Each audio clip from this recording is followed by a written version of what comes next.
Will start with double membrane bound organelles. Ma'am लिखवाती भी है या फिर समझाती है बस? शॉर्ट में लिखवा देती है मैम, ठीक है।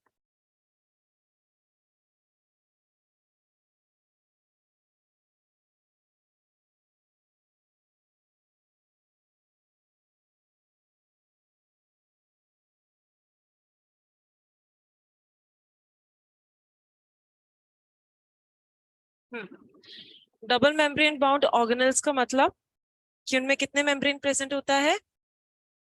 दो मेम्ब्रेन प्रेजेंट होता है, ठीक है, इसलिए they are known as double membrane bound organelles. इनमें सिर्फ और सिर्फ दो पढ़ना है आपको। पहला है प्लास्टिड और दूसरा है mitochondria.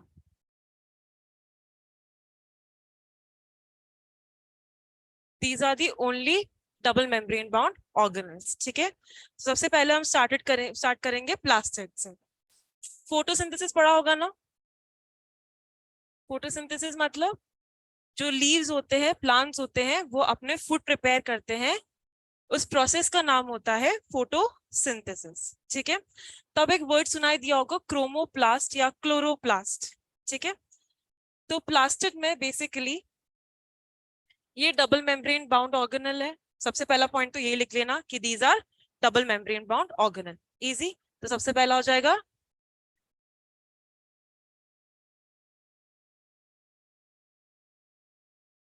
Double membrane bound organelle.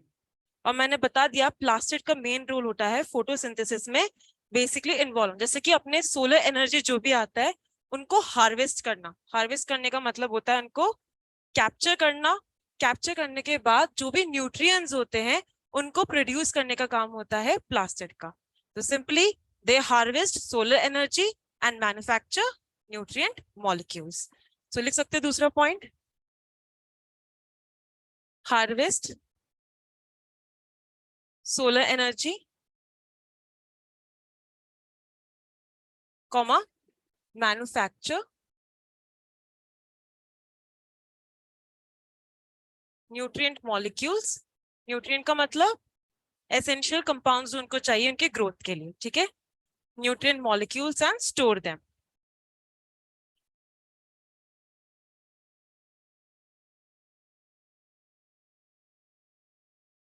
अब प्लास्टिड जो होते हैं वो थ्री टाइप्स में डिवाइडेड है, ठीक है, on the basis of pigment. Pigment मतलब, पिगमेंट क्या होता है? Colour producing compound. पिगमेंट क्या होता है? कलर प्रोड्यूसिंग कंपाउंड, ठीक है ना। तो पिगमेंट के बेसिस में प्लास्टिड को थ्री टाइप में डिवाइड किया गया है। So on the basis of pigment,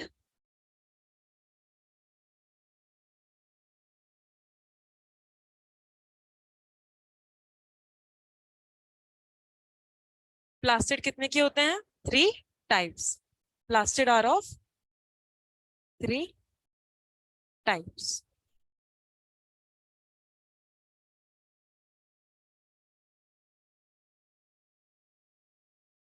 एक है leucoplast. Plast means plastid containing no pigment, ठीक है। प्लास्ट का मतलब प्लास्टिड, इनमें पिगमेंट क्या है? कंप्लीटली एब्सेंट, ठीक है। सेकंड है क्रोमोप्लास्ट।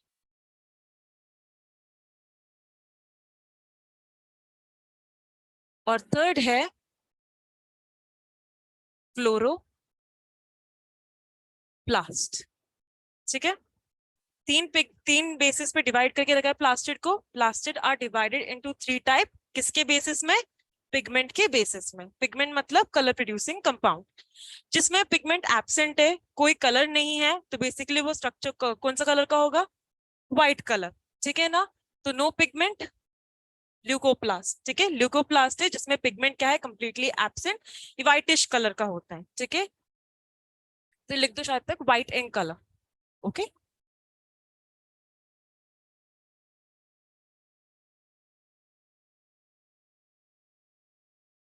सेकेंड है क्रोमोप्लास्ट।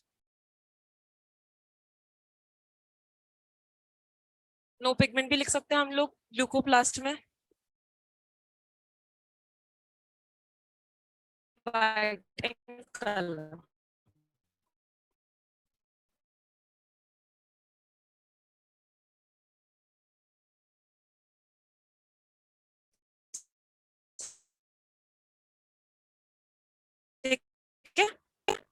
नेक्स्ट है में पिगमेंट्स प्रेजेंट हो गए, वो किसके कैटेगरी में आएगा? क्रोमोप्लास्ट में। ग्रीन के अलावा जो भी कलर्ड पिगमेंट्स होंगे वो सब कुछ किसमें प्रेजेंट होगा? क्रोमोप्लास्ट में। So coloured pigment except green. Easy.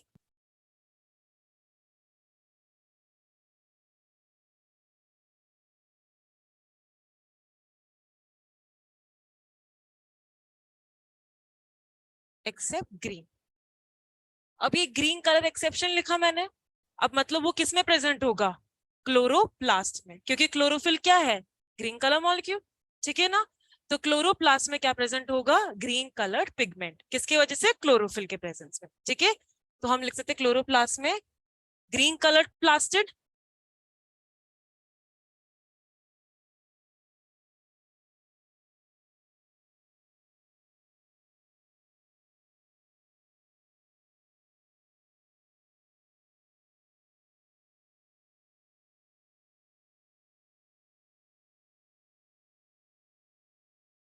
Okay, तो तीन डिफरेंसेस हो गए।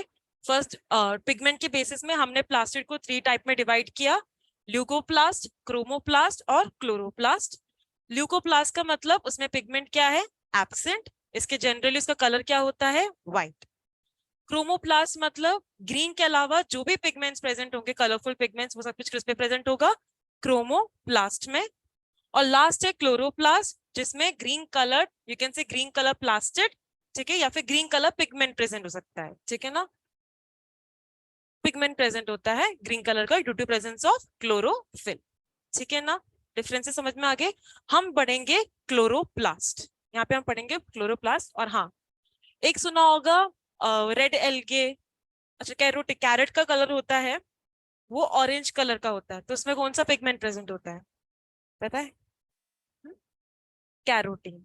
तो एक और है जैसे रेड एल्गे, ब्राउन एल्गे हम जो बोलते हैं, ठीक है ना? तो ये एक और, हाँ, और जो भी कलर्स होते हैं जैसे रेड कलर हो गया, रेड कलर पिगमेंट या ब्राउन कलर पिगमेंट, उसमें जो प्रेजेंट होता है वो कौन से इसमें होगा? क्लोरोप्लास्ट में आएगा, ल्यूकोप्लास्ट में आएगा या क्रोमोप्लास्ट में आएगा? रेड ब्राउन वगैरह क्रोमोप्लास्ट में। ठीक है ना?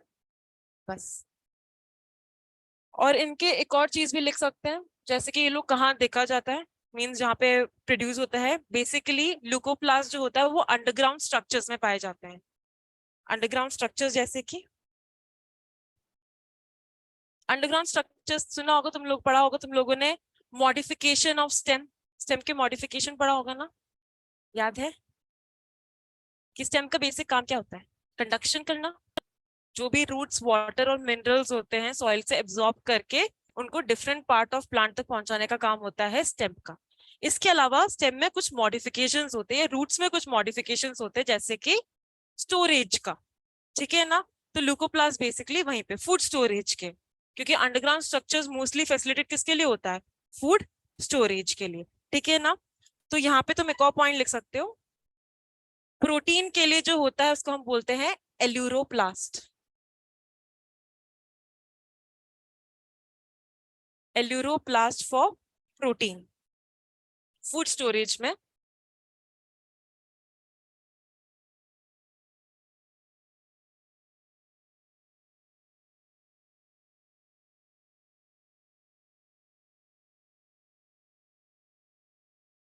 एल्यूरोप्लास्ट प्रोटीन की स्टोरेज के लिए। दूसरा है इलायोप्लास्ट। इलायोप्लास्ट होता है ऑयल के लिए। और एक और टर्म है एमाइलोप्लास्ट। किसके लिए होगा ये?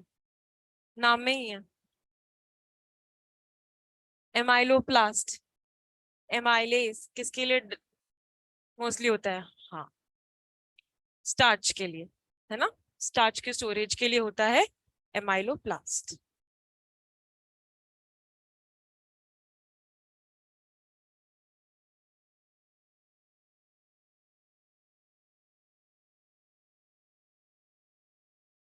क्लोरोप्लास्ट कहाँ पाया जाएगा मोस्टली? क्योंकि इसका मेन काम क्या है? इसमें ग्रीन कलर पिगमेंट बोल सकते हैं, तो मतलब किसके प्रेजेंस की वजह से? क्लोरोफिल की वजह से। और क्लोरोफिल कहाँ पाया जाता है? लीव्स में। और जहाँ पे, हाँ, इन केस ऑफ सकुलेंस प्लांट्स होते, सकुलेंट मतलब जैसे कि कुछ डेजर्ट एडेप्टेशन पड़ा होगा, ठीक है? डेजर्ट कंडीशंस में क्या होते हैं, उनके लीव्स वगैरह मॉडिफाई हो जाता है स्पाइंस में, ताकि वो लोग ट्रांसपिरेशन को प्रिवेंट कर सके। तो लीव्स प्लांट लीव्स जो है वो स्पाइन्स में कन्वर्ट हो गया, तो कुछ ना कुछ ऐसा होगा जो फोटोसिंथेटिक नेचर का होगा। Plants are capable of preparing their own food. तो स्टेम्स क्या हो जाता है, वो एक तरीके से फ्लैशी हो जाता है, ग्रीन हो जाता है, ताकि दे कैन परफॉर्म फोटोसिंथेसिस। तो हम लिख सकते हैं chloroplast mostly present in leaves, leaves में पाया जाता है, क्योंकि leaves are known as food factory, kitchen of the plant, right. तो they are found in leaves या फिर aerial part of the stem, aerial fleshy part of the stem.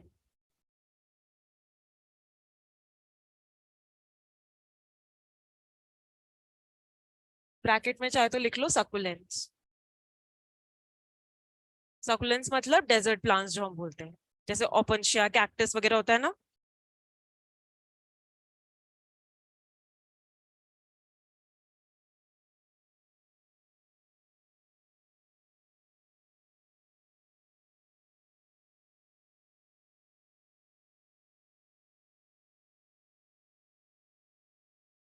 और chromoplast में ब्राउन और रेड जो होता है वो भी एक पिगमेंट की वजह से होता है, उसको हम बोलते हैं ब्राउन के लिए फेयोप्लास्ट। ठीक है, फेयोप्लास्ट जो होता है it is for brown.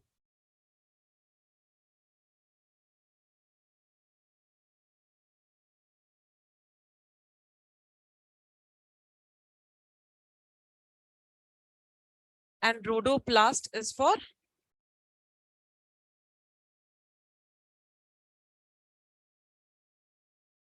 Red colour.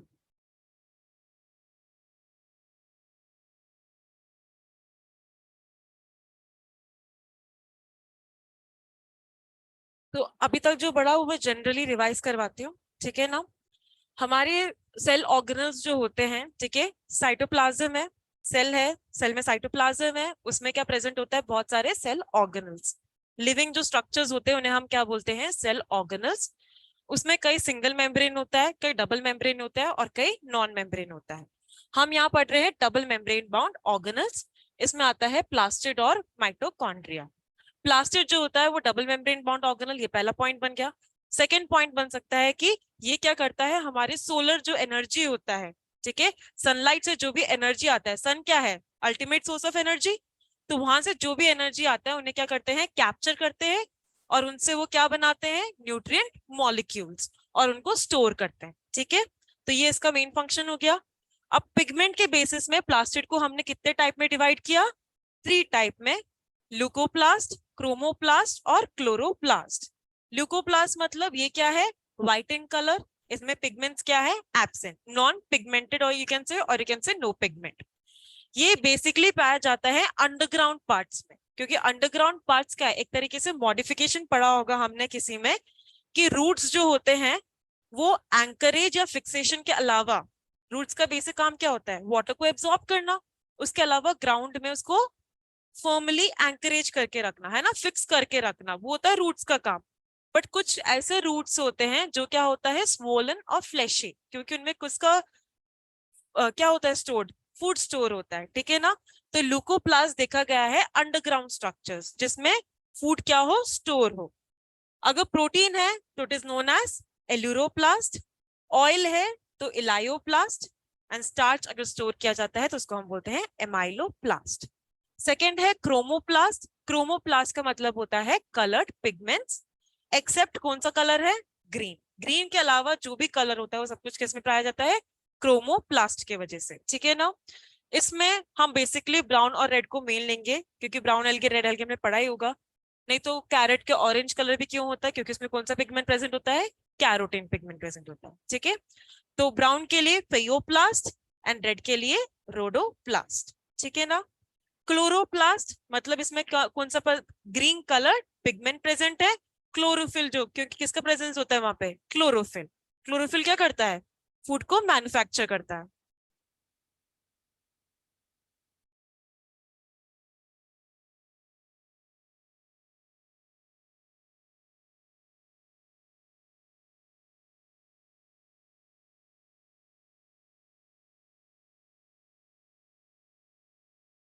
किसमें, ऑनलाइन में, तो कोई दिखाई भी नहीं दे रहा यहाँ पे। ये देखो आप सही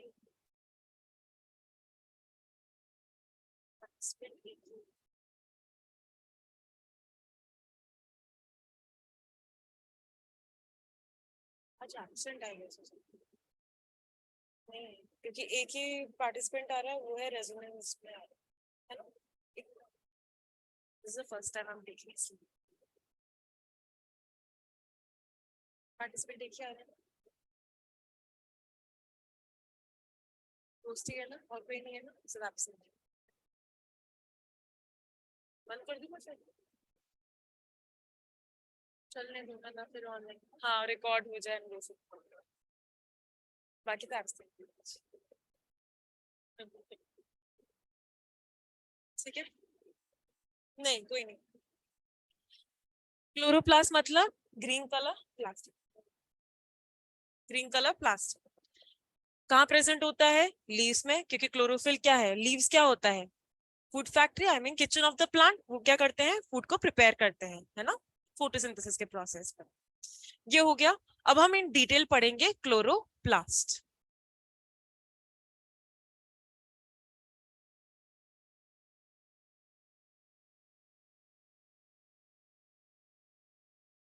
हाँ हाँ, नहीं लाइट हार्वेस्टिंग बेसिकली तीनों करते हैं, बट मोस्टली हम किस पे करेंगे, क्लोरोप्लास्ट, क्योंकि क्लोरोप्लास्ट क्या होता है, क्लोरोफिल मॉलिक्यूल्स होते हैं ना, वो एनर्जी को ट्रैप करता है बेसिकली। बाकी सबके अपने अपने होते हैं, मैंने बोला ना, फर्स्ट जो ल्यूकोप्लास्ट उनका बेसिक फंक्शन क्या होता है, फूड के स्टोरेज के लिए, है ना। और जो कलरफुल हमें दिखता है ना, जैसे फ्लावर्स कलरफुल है, फ्रूट कलरफुल है, वो किसके वजह से होता है, क्रोमोप्लास्ट के वजह से, ठीक है ना।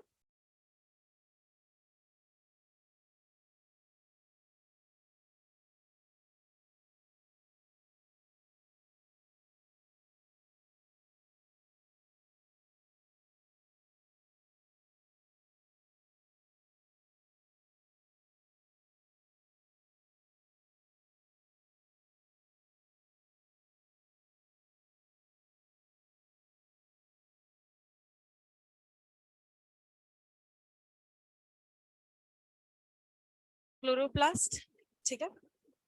क्लोरोफास्ट मतलब जिसमें कौन सा पिगमेंट प्रेजेंट होगा, ग्रीन कलर प्लास्टिड बोल सकते हो, इनमें पिगमेंट जो प्रेजेंट होता है वो है ग्रीन कलर, ठीक है ना। तो एक तरीके से ग्रीन कलर प्लास्टिड।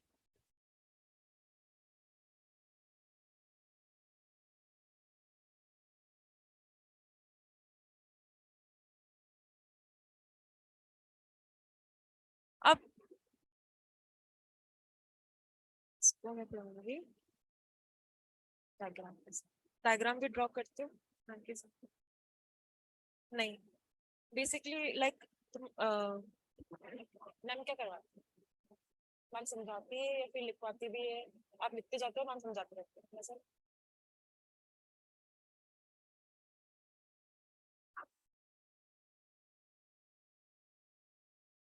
जल्दी से, बस मैम वही बताती हूँ। अच्छा, मतलब इतना डिटेलली मैं नहीं जाऊँ, जल्दी जल्दी कंप्लीट करवाना है ना। अच्छा, तो मैं डायग्राम में एक्सप्लेन कर दूँ ना।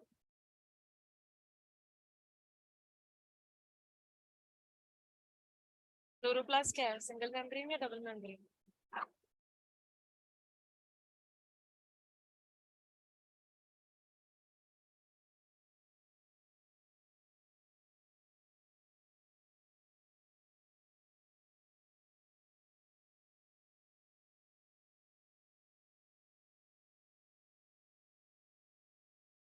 अच्छा ऐसा, फिर मुझे नेचुरल रिसोर्सेज भी कंप्लीट करवाना है जिसमें कि क्या है इसमें। ठीक है, क्लोरोप्लास्ट है, डबल मेम्ब्रेन बाउंड ऑर्गेनल है, इसलिए मैंने दो मेम्ब्रेन बनाया, आउटर मेम्ब्रेन और इनर मेम्ब्रेन, ठीक है। आउटर मेम्ब्रेन जो होता है वो सिलेक्टिवली मतलब एक तरीके से परमेबल होता है in compare to inner membrane, ठीक है ना, क्योंकि वो प्रोटीन के लेयर से बना हुआ होता है, ठीक है। So outer membrane, inner membrane, यहाँ पे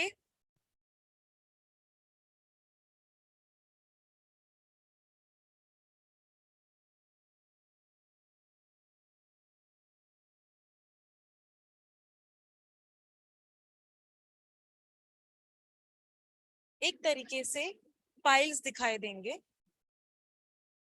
इनको हम बोलते हैं ग्रेना या ग्रेना।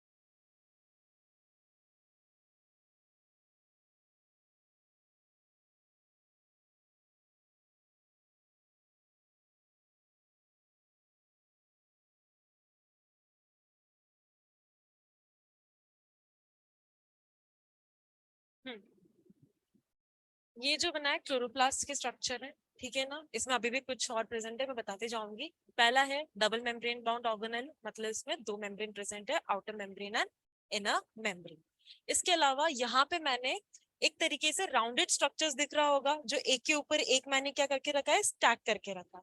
अगर देखा जाए तो कुछ इस तरीके से,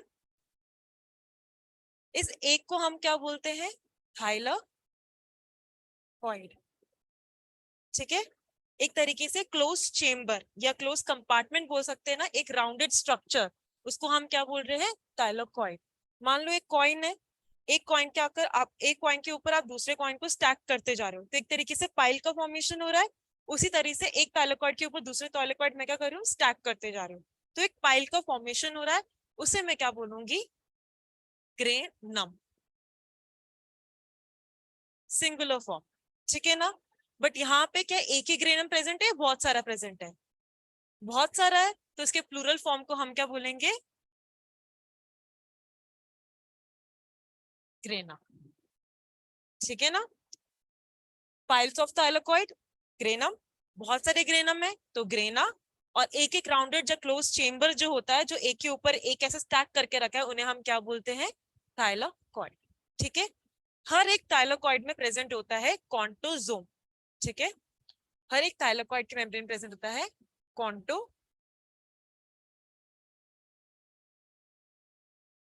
जिसको हम बोलते हैं फोटोसिंथेटिक यूनिट।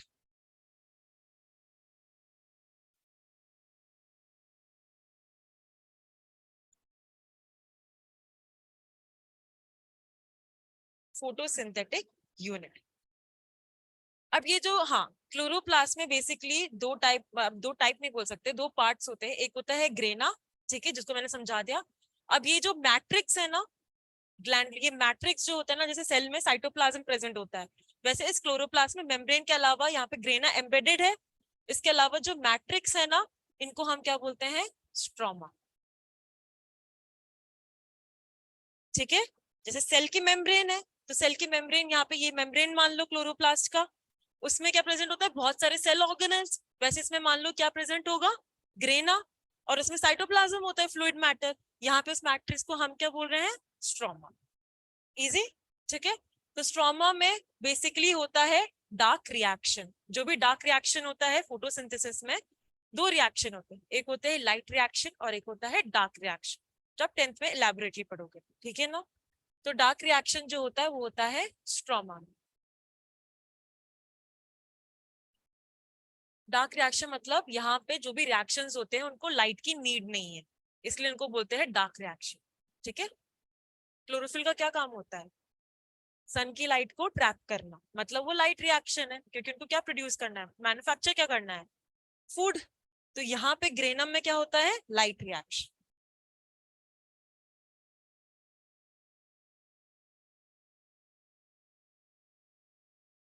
ओके। इसके अलावा इनके पास खुद का क्या प्रेजेंट होता है,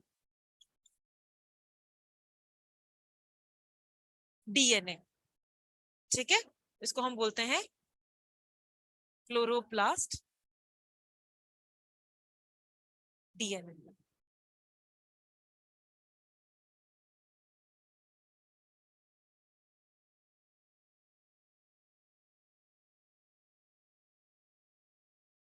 और इनमें प्रेजेंट होता है, अच्छा 10th का पढ़ा दो फिर मैं, लाइट और डार्क रिएक्शन बढ़ा दिया ना, तो समझ में आ गया ना। लाइट रिएक्शन, डार्क, स्ट्रोमा में होता है डार्क रिएक्शन और ग्रेना में होता है लाइट रिएक्शन, क्योंकि इसमें क्या प्रेजेंट होता है, क्लोरोफिल मॉलिक्यूल्स, ठीक है ना। हाँ एक और चीज मैंने बोलता कि कॉन्टोजोम मतलब क्या होता है, फोटोसिंथेटिक यूनिट, मतलब वो क्या कर रहा है, एनर्जी को ट्रैप कर रहा है, लाइट को ट्रैप कर रहा है। तो इसमें हर एक कॉन्टोजोम में प्रेजेंट होता है 230 क्लोरोफिल मॉलिक्यूल्स, ठीक है ना। हर कॉन्टोजोम में प्रेजेंट होता है 230 क्लोरोफिल मॉलिक्यूल्स।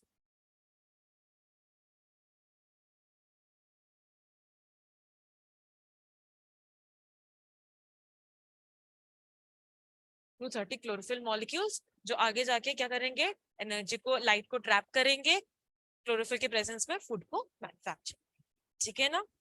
इसके अलावा यहाँ पे प्रेजेंट होता है स्टार्च ग्रेन,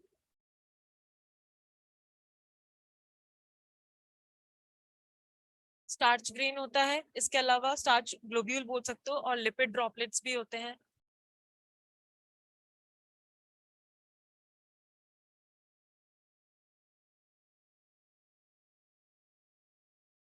ठीक है। इसके अलावा इनमें पाया जाता है राइबोसोम्स।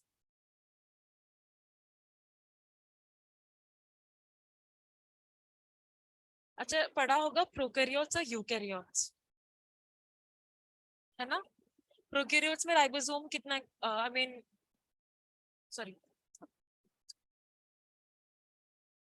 These are ribosomes. हमने बोला था प्रोकैरियोट्स में बेसिकली राइबोसोम्स आर 70s और यूकैरियोट्स में क्या है 80s। बट प्लास्टिड और माइटोकॉन्ड्रिया में राइबोसोम्स कितना, कौन सा होता है 70s का। तो ये पूछ सकते हैं कि हाँ यूकैरियोट में plastid and mitochondria exceptions they have 70s ribosome, ठीक है ना। तो ये क्वेश्चन अराइज हो सकता है कि प्रोकैरियोट्स के अलावा ऐसा किस ऑर्गेनल्स होते हैं जिनमें 70s राइबोसोम्स पाया जाता है। तो प्लास्टिड एंड माइटोकॉन्ड्रिया, तो राइबोसोम्स जब लिखोगे तो ब्रैकेट में 70s लिख लेना, ठीक है ना। 70s,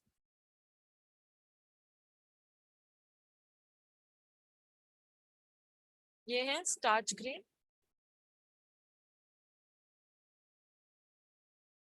और ये है lipid globules, lipid droplets,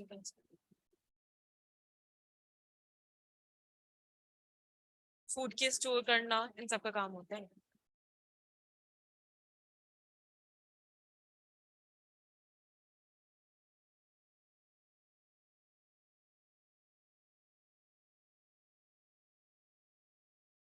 okay, सो क्लोरोप्लास्ट एक और बार डबल मेम्ब्रेन बाउंड ऑर्गेनल है, तो outer membrane and inner membrane, double membrane bound organelle. इसके अलावा इसमें बहुत सारे ग्रेना प्रेजेंट होता है, ठीक है। एक पर्टिकुलर राउंडेड जो क्लोज चेम्बर होता है जिसको हम एक के ऊपर एक स्टैक करते जाते हैं, इसको हम क्या बोलते हैं, थाइलाकॉइड। बहुत सारे थाइलाकॉइड मिलके क्या बनाता है, ग्रेनम, सिंगुलर फॉर्म में, क्योंकि इसमें बहुत सारे ग्रेनम्स प्रेजेंट होते हैं इसलिए हम प्लूरल फॉर्म में क्या बोलते हैं, ग्रेना। हाँ, ये ग्रेना आपस में इंटरकनेक्टेड होता है ना। यहाँ पे मैंने एक बेसिक कॉमन लाइन बनाया है, इसको हम बोलते हैं फ्रेट चैनल या स्ट्रोमा लैमेले, ठीक है ना। तो एक और चीज है, इसको हम बोलते हैं फ्रेट चैनल और स्ट्रोमा लैमेले, मतलब एक दूसरे से इंटरकनेक्टेड होता है, ठीक है ना। और इसके अलावा मैंने बताया था कि ग्रेना में लाइट रिएक्शन होता है, क्योंकि इसमें कौन सा पिगमेंट, हाँ, हर थाइलाकॉइड में प्रेजेंट होता है कॉन्टोजोम्स, और हर एक कॉन्टोजोम में प्रेजेंट होता है 230 क्लोरोफिल मॉलिक्यूल्स, जो सोलर एनर्जी मतलब लाइट को ट्रैप करता है और फूड की मैन्युफैक्चर करता है, ठीक है ना। उसके अलावा मैंने बताया था कि स्ट्रोमा जो मैट्रिक्स होता है, ठीक है, जैसे कि सेल में मेम्ब्रेन होता है, सेल ऑर्गेनल्स को क्या मान लो, ग्रेना, और उसकी जो साइटोप्लाज्म है, जो फ्लूइड मैटर है, मैट्रिक्स है, उनको हम यहाँ पे क्या बोलते हैं, स्ट्रोमा। इसमें डार्क रिएक्शन होता है, ओके ना। उसके अलावा they are interconnected by fret channel और स्ट्रोमा लैमेले। राइबोसोम्स जो होता है वो, राइबोसोम्स का बेसिक काम क्या होता है, प्रोटीन को सिंथेसिस करना, और वो कौन सा टाइप का होता है, 70s type of ribosomes are present in plastid, okay.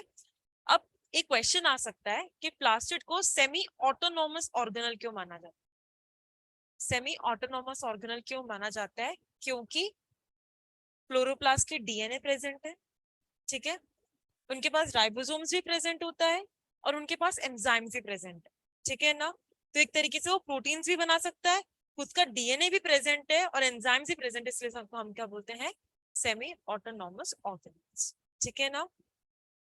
Okay, as they have their own DNA and ribosomes, तो प्रोटीन सिंथेसिस कर सकता है, और डीएनए क्या है, जेनेटिक मटेरियल बेसिकली, इस बेसिस में they are known as semi autonomous organelles, they can replicate. तो ये हो गया किसमें, हाइलोकॉइड में। एक के ऊपर एक क्यों कर रहा है, क्योंकि इतने सारे क्लोरोफिल मॉलिक्यूल्स होते हैं ना, अब क्लोरोफिल में भी बहुत सारे ना, क्लोरोफिल ए भी है, सी भी है, डी भी है, उनके अपने अपने अप्रोप्रिएट स्पेसेस होते हैं, और उनको फूड भी तो मैन्युफैक्चर करना उसके हिसाब से। एक थाइलाकॉइड में सिर्फ 230 क्लोरोफिल मॉलिक्यूल्स है, एंटायर प्लांट को फूड चाहिए ना, तो उनको प्रोडक्शन, उनको इतना सारा लाइट तो ट्रैप करना है ना उनको, और वो भी एक पर्टिकुलर वेवलेंथ ही ट्रैप करता है लाइट को, 400 टू 700 नैनोमीटर के अंदर जो रीजन्स में पहुंच पाए उसी को ट्रैप करता है, तो उसके लिए कोई ना कोई एफिशिएंट होने चाहिए ना उस बेसिस। हो गया। अब क्वेश्चन आएगा, अब नेक्स्ट कौन सा है, माइटोकॉन्ड्रिया। माइटोकॉन्ड्रिया बहुत इजी है, मैं स्ट्रक्चर से समझा देती हूँ, ठीक है।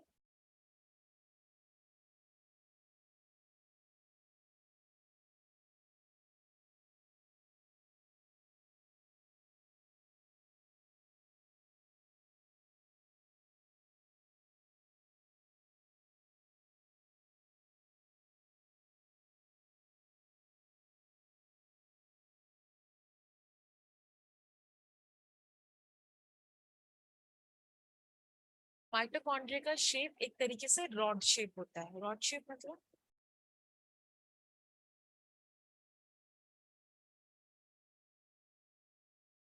ऑलमोस्ट रेक्टेंगुलर टाइप शेप, ठीक है ना।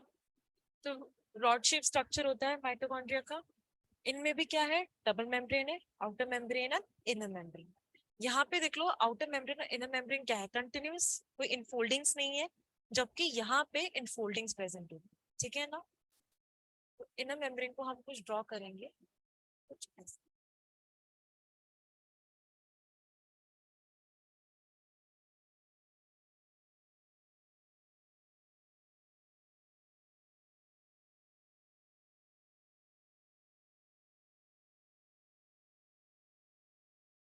ओके, तो ये हो गया हमारा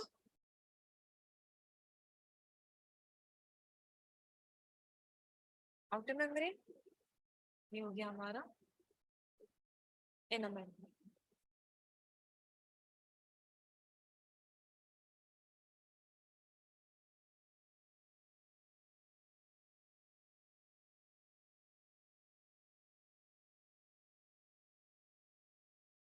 जो इनर मेम्ब्रेन है, ये एक तरीके से फोल्डेड है इनसाइड, है ना। आउटसाइड मतलब हो जाता तो ऐसा हो जाता है ना, ये फोल्डेड कहाँ पे है, इनसाइड, एक तरीके से डिप्रेशन का फॉर्मेशन होना, है ना, इनफोल्डिंग्स होना। जैसे हम विलाई वगैरह पढ़ते हैं ना, वैसे यहाँ पे भी क्या प्रेजेंट होता है, इनफोल्डिंग्स। तो इनर मेम्ब्रेन हर एक पर्टिकुलर इनफोल्डिंग्स प्रेजेंट होता है या फोल्डेड होता है इनसाइड, इसको हम बोलते हैं क्रिस्टल।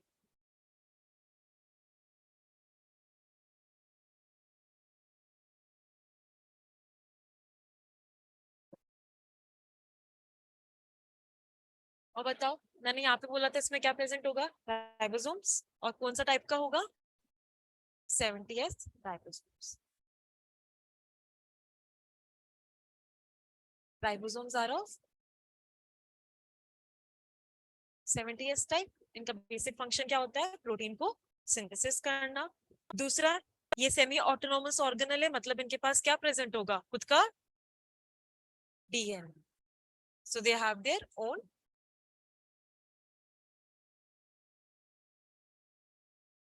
डीएनए। ओके, अब दो टर्म आएगा, एक होता है पेरी माइटोकॉन्ड्रियल स्पेस और एक होता है मैट्रिक्स, ठीक है ना। दो मेम्ब्रेन के बीच में जो स्पेस है, दो मेम्ब्रेन के बीच में जो स्पेस है, उन्हें हम क्या बोलते हैं, पेरी माइटोकॉन्ड्रियल स्पेस, ठीक है ना। ये जो स्पेस है, इन्हें हम बोलते हैं पेरी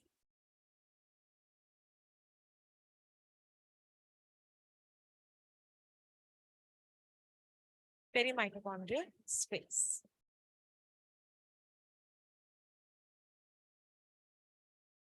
जबकि इसके अंदर जो फ्लूइड प्रेजेंट है, इनर मेम्ब्रेन के अंदर जो फ्लूइड प्रेजेंट है, उन्हें हम क्या बोलते हैं? मैट्रिक्स। इन दोनों टर्म पे प्लीज कंफ्यूज मत होना, क्योंकि बच्चे बहुत इसमें कंफ्यूज हो जाते हैं, ठीक है।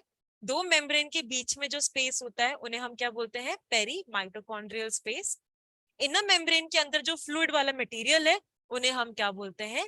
मैट्रिक्स। मतलब एक तरीके से सेमी सॉलिड विस्कस नेचर वाला, ठीक है ना, लिक्विड वाला, उन्हें हम क्या बोलते हैं? मैट्रिक्स। राइबोसोम जो प्रेजेंट होता है वो 70s टाइप का होता है, उनका खुद के क्या प्रेजेंट होता है? डीएनए और outer membrane and inner membrane. इसके अलावा यहाँ पे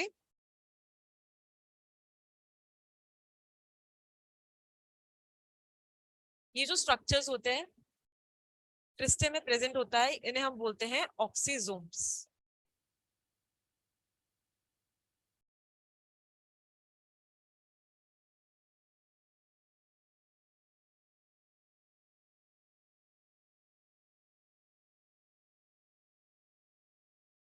ऑक्सीजोम्स का काम होता है, they are ATP synthesising unit, ठीक है। एटीपी का प्रोडक्शन का, क्योंकि हमें याद करो माइटोकॉन्ड्रिया का ऑलमोस्ट रिलेशन किसके साथ होता है? रेस्पिरेशन में। रेस्पिरेशन पढ़ा हो तो हमने पढ़ा होगा बेसिकली कि फूड का रेस्पिरेशन मतलब फूड का क्या करना? ऑक्सीडेशन करना, ठीक है। उसमें भी 3 साइकिल होते हैं, सेलुलर रेस्पिरेशन में 3 साइकिल्स होते हैं, ठीक है ना। तो लास्ट जो साइकिल होता है that take place in mitochondria. Mitochondria is known as powerhouse of the cell. Why is it known as powerhouse of the cell? Because it is capable of producing their own, I mean they are capable of producing ATP. और ATP क्या है? Energy, energy producing units, ठीक है। Energy को वो produce कर रहे हैं in the form of ATP, और वो कौन करता है? ऑक्सीजोम्स, ठीक है। तो इसको हम बोलते हैं एटीपी सिंथेसाइजिंग यूनिट।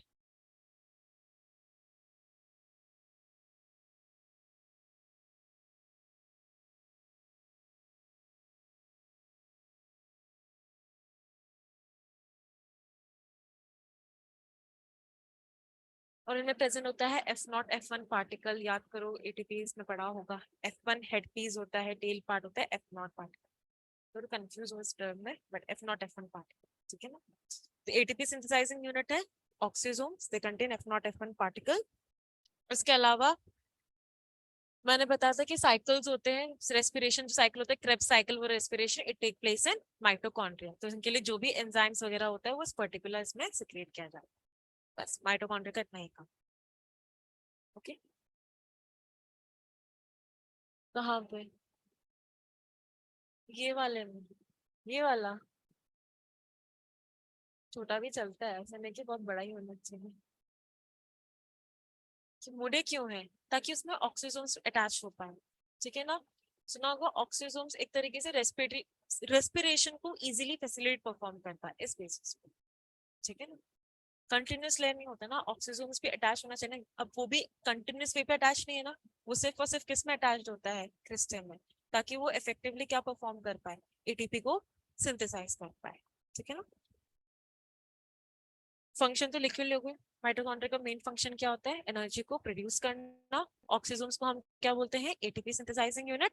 और क्रेब्स साइकिल के लिए जो भी एंजाइम्स चाहिए, मतलब रेस्पिरेशन के लिए जो भी एंजाइम्स चाहिए, वो सब कुछ इसके मैट्रिक्स में सिक्रेट होता है। Double membrane bound organelle complete. अब अच्छा है नॉन मेम्ब्रेन बाउंड ऑर्गेनल्स। और क्या है? एर्गास्टिक बॉडीज भी है। तो नॉन मेम्ब्रेन बाउंड ऑर्गेनल्स में सबसे पहला आता है राइबोसोम्स, ठीक है। राइबोसोम्स,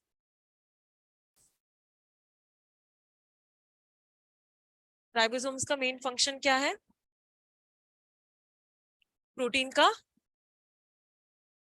सिंथेसिस करना।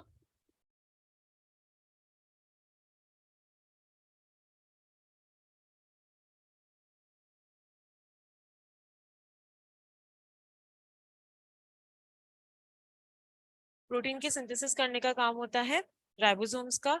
ये एक ऐसा ऑर्गेनल है जो किसमें प्रेजेंट होता है? Both prokaryotes and eukaryotes. तो लिख सकते हो ribosomes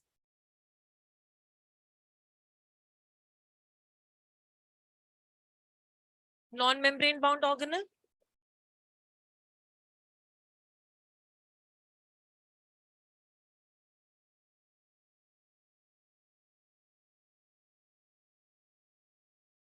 they are found in both prokaryotes and eukaryotes.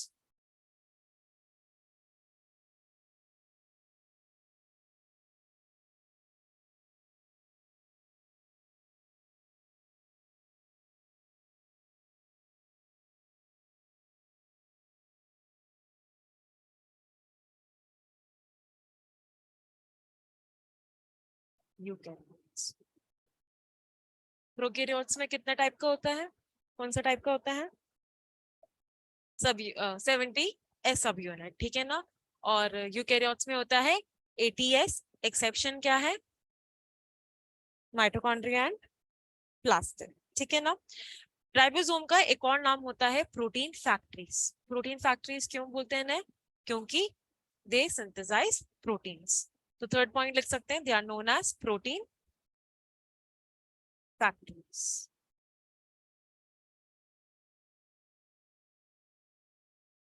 Factories, ठीक है ना। अब राइबोसोम के हम स्ट्रक्चर देखें तो basically it is made up of two sub units जो हम बोल सकते हैं। एक होता है लार्ज और एक होता है स्मॉल, ठीक है ना। अगर हम 70s के बारे में बात करें,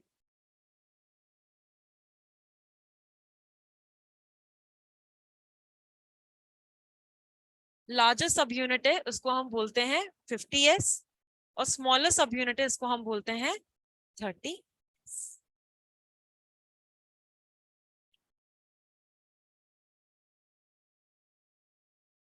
तो अगर हम प्रोटीन के स्ट्रक्चर ड्रॉ करें, ठीक है ना, तो it is made up of two unequal sub unit.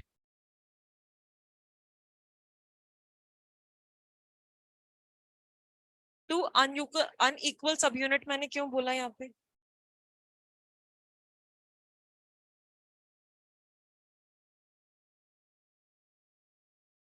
Two unequal sub unit मतलब पहला जो यूनिट होता है it is basically large and small, okay.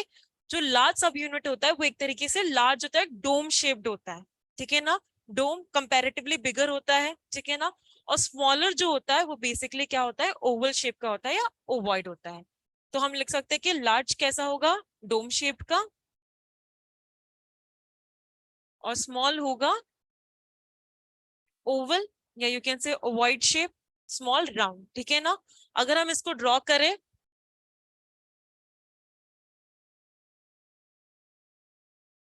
इस तरीके से, राइट, इसमें लार्जेस्ट सब यूनिट कौन सा होगा, नीचे वाला।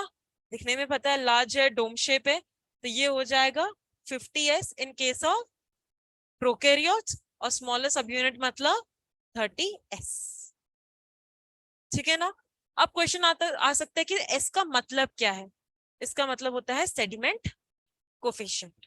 एक तरीके से सेल ऑर्गेनल्स वगैरह जो भी होता है सेंट्रीफ्यूज होता है, ठीक है ना, एक एक्सेस में ऑर्गेनल्स को रोटेट करना, ठीक है। तो जिस पर्टिकुलर क्वेश्चन पे वो सेंट्रीफ्यूज हो रहा है, कोफिशिएंट पे सेंट्रीफ्यूज हो रहा है, तो हम बोलते हैं सेडिम। तो एस का बस याद रख लेना, it is not sediment coefficient. S means sediment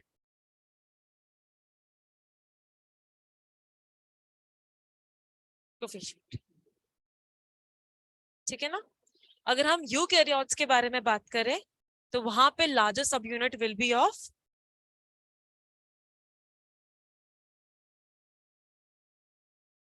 हाँ, यूकैरियोट्स में क्या होता है 70s की जगह क्या हो जाएगा 80s, और वहां पे दो सब यूनिट होंगे, लार्ज सब यूनिट हो जाएगा 60s का, और स्मॉल सब यूनिट हो जाएगा 40s का, ठीक है ना। प्रोकैरियोट्स होंगे, यूकैरियोट्स में इसका स्ट्रक्चर क्या हो जाएगा, थोड़ा सा और बड़ा। जैसे कि मान लो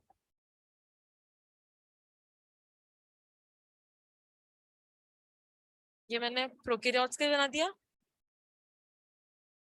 यूकैरियोट्स में कुछ ऐसा बना, ये हो जाएंगे 60s और ये हो जाएगा 40s। Same large dome shape है, और स्मॉलर कैसा हो जाता है, ovoid.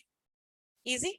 Non membrane bound organelle है, प्रोटीन फैक्ट्रीज बोला जाता है क्योंकि ये क्या है, प्रोटीन को सिंथेसिस करता है। दो सब यूनिट प्रेजेंट है, अनइक्वल है, ठीक है। एक कैसा होता है, लार्ज डोम जैसा, और दूसरा होता है स्मॉल ओवॉइड जैसा, स्फेरिकल जैसा मान लो, ठीक है ना। तो राइबोसोम्स खत्म। इसके बाद आता है सेंट्रियोल्स। सेंट्रियोल्स जो प्रेजेंट, सॉरी बता दिया हमने, कहाँ पे 50 और 30s का? नहीं नहीं नहीं, वो तो तुम देखोगे तो प्लस वे पे नहीं कर रहे ना। हम ऐसा नहीं मान रहे कि उसको डायरेक्टली प्लस कर दे तो 80s बनेगा, उस बेसिस पे नहीं। ऐसे तो 60 और 40s कितना बनना चाहिए, 100s ना। हम बस उसके, मैंने बोला ना सेडिमेंट कोफिशिएंट मतलब उस टाइम पे उस पर्टिकुलर उस लेवल पे वो क्या हो रहा है, सेंट्रीफ्यूज हो पा रहा है, उसको हम बोलते हैं सेडिमेंट कोफिशिएंट। ठीक है ना, उसका नंबर है 50s एंड 30s। ओके ना, ना कि उसको हम डायरेक्ट प्लस करके 70s मानते हैं और उसको प्लस करके 100s मानते हैं। Okay fine. नेक्स्ट होता है सेंट्रोसोम्स। सेंट्रोसोम्स मोस्टली प्रेजेंट होता है एनिमल सेल में। तो एक तरीके से अगर हमें डिफरेंशिएट करना है प्लांट सेल और एनिमल सेल को, तो हम सेंट्रोल के बेसिस पे भी कर सकते हैं। इसका मतलब ये नहीं कि प्लांट सेल में कंप्लीटली एब्सेंट है, एक्सेप्शन प्रेजेंट है। लोअर जो प्लांट फॉर्म्स होते हैं ना, उनमें देखा गया, but mostly it is absent in plant cell. तो अगर कैरेक्टरिस्टिक्स फीचर पूछे सेल वॉल के अलावा ऐसे क्या कैरेक्टरिस्टिक्स फीचर है प्लांट सेल को हम डिफरेंशिएट करें एनिमल सेल से, so you can write centrioles. ठीक है ना। अगर हम सेंट्रोल्स को देखा जाए तो एक तरीके से होमोजीनस मास। होमोजीनस का मतलब, I have any idea homogeneous का मतलब? होमोजीनस मास एक तरीके से साइटोप्लाज्म के होमोजीनस मास। साइटोप्लाज्म पता है ना कैसा कैसा होता है साइटोप्लाज्म, एक सॉल्युबल होता है, एक्वेस होता है, या फिर जेली फॉर्म होता है? Jelly form.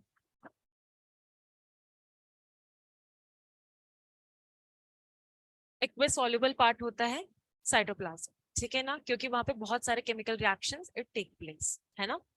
यहाँ पे एक तरीके से उसको डिफ्रेंशिएट कर दिया हमने, उसको क्या कर दिया, एक तरीके से मोर विस्कस फॉर्म में कर दिया। ठीक है, तो उसको हम बोलते हैं सेंट्रोस्फेयर। ठीक है ना, उस होमोजेनस मास को हम क्या बोलते हैं, सेंट्रोस्फेयर। इसका स्ट्रक्चर एक तरीके से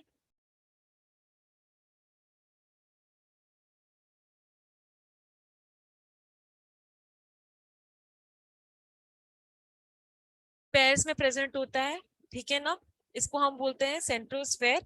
और ये जो दो स्पोक्स है, दो पेयर्स जो मिलते हैं, उसको हम बोलते हैं सेंट्रियोल्स। ठीक है ना।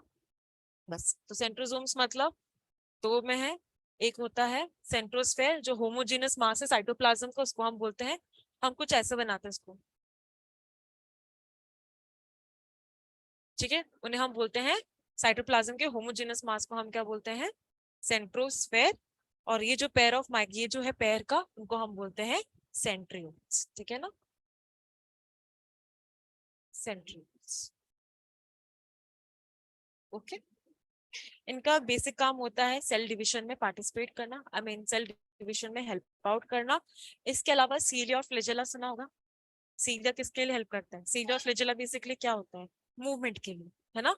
जो लोअर ऑर्गेनिज्म है जैसे क्या है, लोअर ऑर्गेनिज्म है जैसे कि अमीबा, अमीबा भी नहीं, पैरामीशियम। पैरामीशियम में क्या प्रेजेंट होता है, सीलिया, ताकि वो लोग क्या कर सके, मूवमेंट कर सके। सीलिया क्या कंटिन्यूसली बीट होता रहता है, मूवमेंट करता रहता है। बट इसका मतलब ये नहीं कि यहाँ पे हम लोग सीलिया और फ्लैजेला की जो बेसल बॉडी है उनमें भी क्या पाया जाता है, सेंट्रियोल्स। ठीक है ना, तो they help in formation of basal body that is cilia and flagella. उसके अलावा सेल डिविजन में पार्टिसिपेट कर। ठीक है, अब एक और स्ट्रक्चर होता है माइक्रोट्यूब्यूल्स। एक तरीके से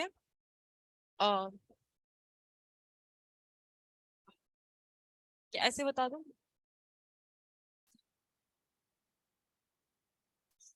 ये प्रेजेंट होता है, माइक्रोट्यूब्यूल जो प्रेजेंट होता है वो या तो इंडिपेंडेंटली प्रेजेंट होगा या फिर किसी ऑर्गेनल के साथ क्या हो जाएगा, अटैच्ड होगा। ठीक है ना, इनका भी वही फंक्शन होता है, मूवमेंट के लिए हेल्प करना। ठीक है, हम जो बोलते हैं ना वेरियस मूवमेंट प्रोड्यूस हो रहा है बॉडी में, सीलिया फ्लैजिला का बीटिंग वगैरह, सब कुछ किसकी वजह से होता है, माइक्रोट्यूब्यूल्स की वजह से। ठीक है ना, they help in the movement. Okay, basal body उनके फॉर्मेशन में कौन हेल्प करता है, सेंट्रोजोम। उनकी मूवमेंट कौन करवाता है, microtubules. They can be present independently और as a part of some organs. ठीक है ना, ये खत्म।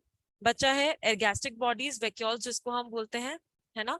वैक्यूल्स मतलब प्लांट में वैक्यूल लार्ज होता है या स्मॉल होता है,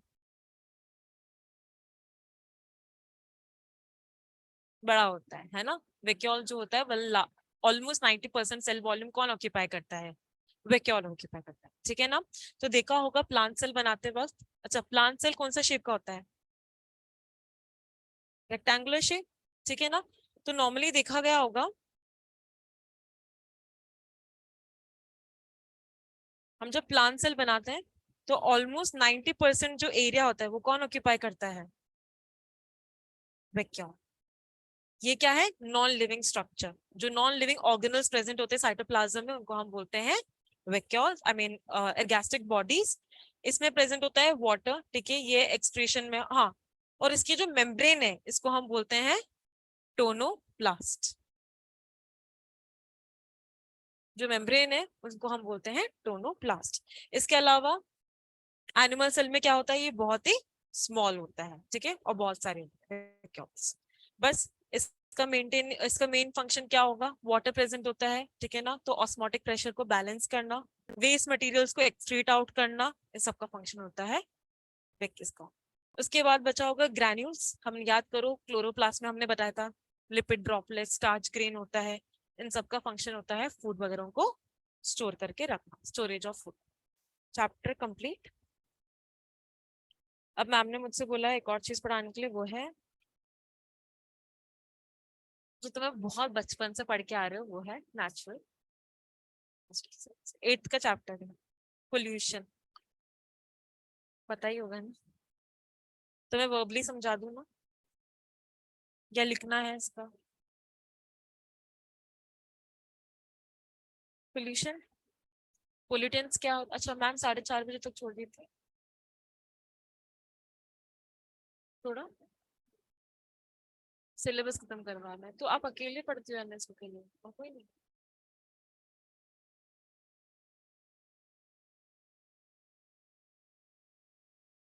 तो आप मॉर्निंग बैच, मतलब मॉर्निंग बैच में हो लाइक, है ना? हम पढ़ेंगे pollution of air and water, ठीक है ना? अच्छा सेल में कोई डाउट है? समझ में तो आ गया ना? आया नहीं आया? पक्का? कुछ डाउट है तो पूछ सकते हो। क्वेश्चंस हार्ड है? प्रीवियस ईयर वाले मैम करवाती है? बुक लाए हो? नहीं है। देखो मोस्टली जो क्वेश्चंस आते हैं ना वो ऑस्मोसिस के बेसिस में आता है कि सेल सॉल्यूशन को अगर हमने हाइपोटोनिक सॉल्यूशन में लिख दिया या हाइपोटोनिक सॉल्यूशन में रख दिया तो क्या होगा, है ना? हाइपोटोनिक में रख दिया तो सेल डेवलप होगा। क्या एनिमल सेल में बर्स्ट हो सकता है? दिख रहा है ना कि जो प्लांट सेल और एनिमल सेल हम जब ड्रॉ करते हैं, है ना, तो प्लांट सेल में वो सेल डेवलप हो जाता है बट वो बर्स्ट नहीं होता आगे जाके, ठीक है। जबकि animal cell, sorry, plant cell में बर्स्ट नहीं होता, जबकि एनिमल सेल क्या हो जाता है, बहुत ही डेवलप होने के बाद इट विल इवेंचुअली बर्स्ट। वो क्यों होता है? प्लांट सेल में बर्स्ट नहीं होता। सेल वॉल प्रेजेंट होते हैं। सेल वॉल क्या है? रिजिड स्ट्रक्चर, उनको इजिली डिपोजिशंस होते हैं सेल्यूलोज और हेमी सेल्यूलोज, ठीक है ना? तो ऐसे क्वेश्चंस आ सकते हैं। और उस कंडीशन को क्या बोलते हैं? प्लास्मोलिसिस। जबकि एनिमल में क्या बोलते हैं? क्रिनेशन, ठीक है ना, ये भी याद रखना, ऐसे क्वेश्चंस आ सकते हैं। और तो लाइसोसोम के बेसिस में क्वेश्चन आएंगे। अमीबा में एक पढ़ा होगा ना, पिनोसाइटोसिस और फिब्रोसाइटोसिस। पिनोसाइटोसिस मतलब लिक्विड को इनटेक करना, फिर वो जाके किसके साथ जुड़ जाता है? लाइसोसोम। और लाइसोसोम उससे क्या कर लेता है? डिस्ट्रॉय कर लेता है, मीन अपने एंजाइम्स जो इनएक्टिव होता है वो एक्टिवेट कर लेंगे और उसको ब्रेक डाउन कर लेंगे, ठीक है ना? और तो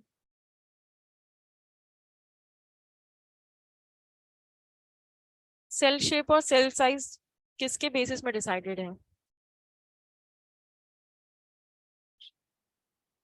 एल्यूरोप्लास्ट क्या स्टोर करता है?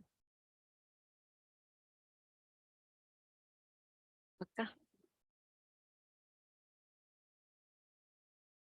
Which organelle is known as storage battery?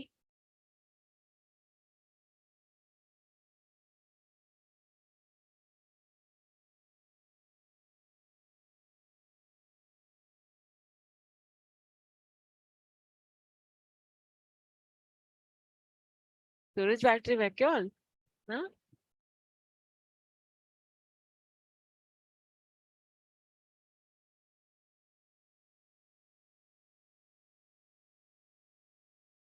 अच्छा, माइटोकॉन्ड्रियल मैट्रिक्स में डीएनए प्रेजेंट है, एंजाइम्स भी प्रेजेंट है, प्रोटीन राइबोसोम्स प्रेजेंट है, पक्का? इसलिए उनको हम क्या बोलते हैं?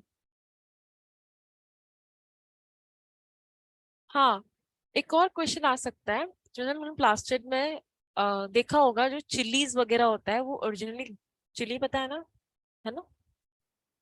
चिलीज जो होते हैं वो बेस मिर्ची है ना, वो बेसिकली ग्रीन कलर का होता है, बट जैसे वो राइप हो जाता है तो किस कलर में चेंज हो जाता है? रेड कलर में। तो वो ग्रीन कलर का चीज रेड कलर में कन्वर्ट हो रहा है, तो क्या प्लास्टिड इंटर कन्वर्टेबल है? होता है, ठीक है ना। जो क्लोरोप्लास्ट होता है ना, वो किस में कन्वर्ट हो जाता है? क्रोमोप्लास्ट। तब जाके वहां पे कलर्ड पिगमेंट्स के डोमिनेशन शो करेंगे, है ना, क्योंकि कलर्ड पिगमेंट्स कहाँ प्रेजेंट होता है? क्रोमोप्लास्ट में।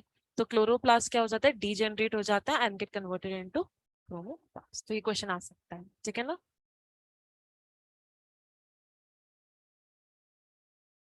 क्या वो सिर्फ चिल्ली में है या फिर और कोई एक फ्रूट्स में भी होता है?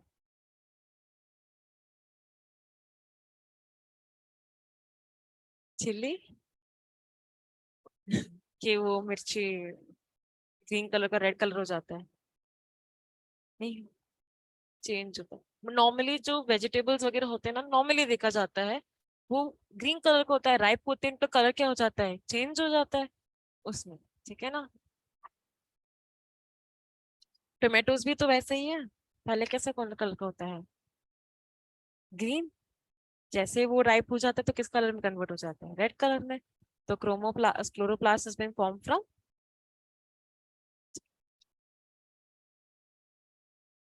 ऐसे क्वेश्चन आएंगे, इजी है, सॉल्व करने की कोशिश करना, ठीक है ना। वैसे भी मैम कल आ ही जाएगी आपको पढ़ाने के लिए, कल है क्लास, अगले फ्राइडे। अच्छा, हर फ्राइडे क्लास है आप लोगों की? अब 4:30 तक ही पढ़ाऊंगी मैं आज, ठीक है ना। मैम ने बोलता 4:30 तक छोड़ दे। तो हम pollution of air and water करेंगे, बहुत इजी है, बचपन से पढ़ के आ रहे हैं हम, ठीक है। पोल्यूटेंट्स मतलब एक ऐसा एजेंट जो हमारे एनवायरनमेंट को क्या करे? पोल्यूट करे, ठीक है ना। तो उनको हम क्या बोलते हैं? पोल्यूटेंट्स, ठीक है। ऐसा एजेंट जो हमारे एनवायरनमेंट को क्या करे? पोल्यूट करे, उन्हें हम क्या बोलते हैं?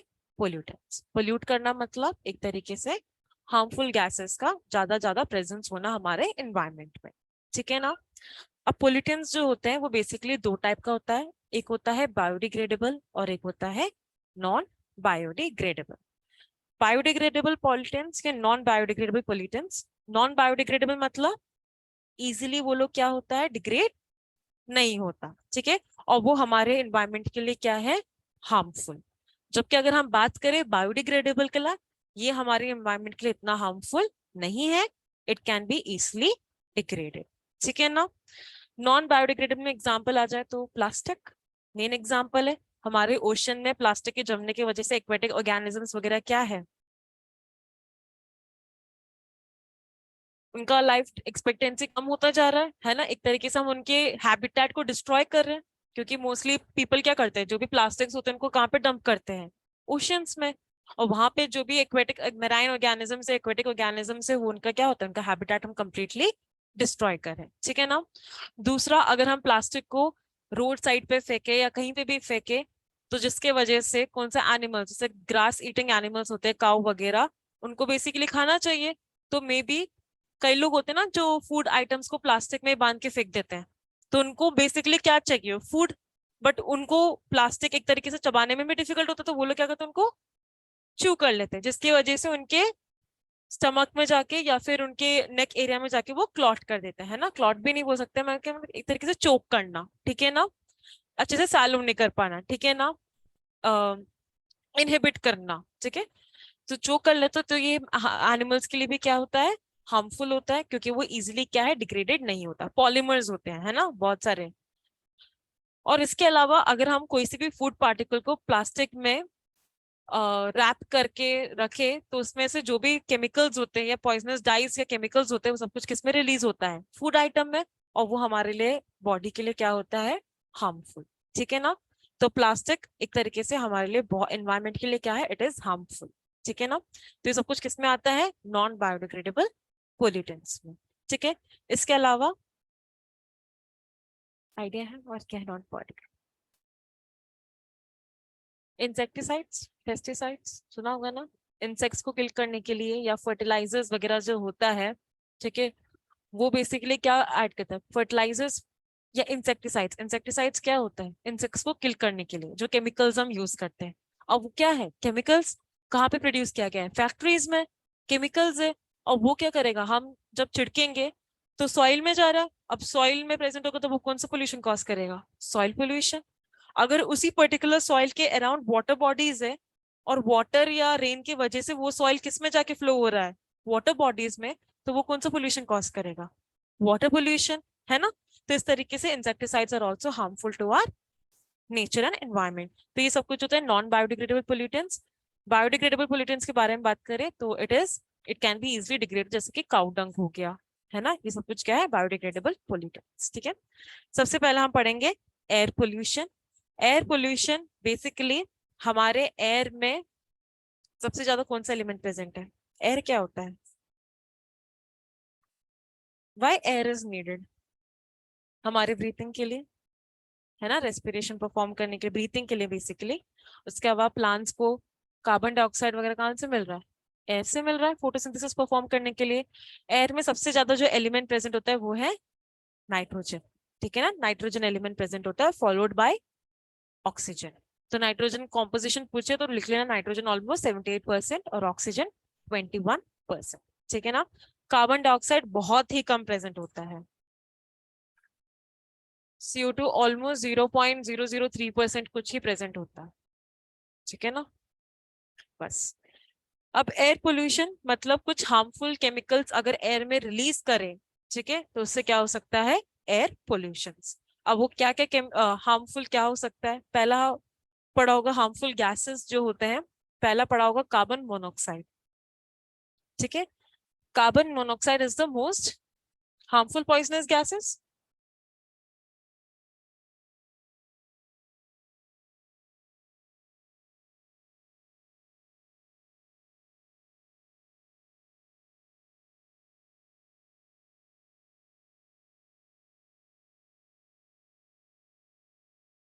CO, कार्बन मोनोऑक्साइड, ठीक है।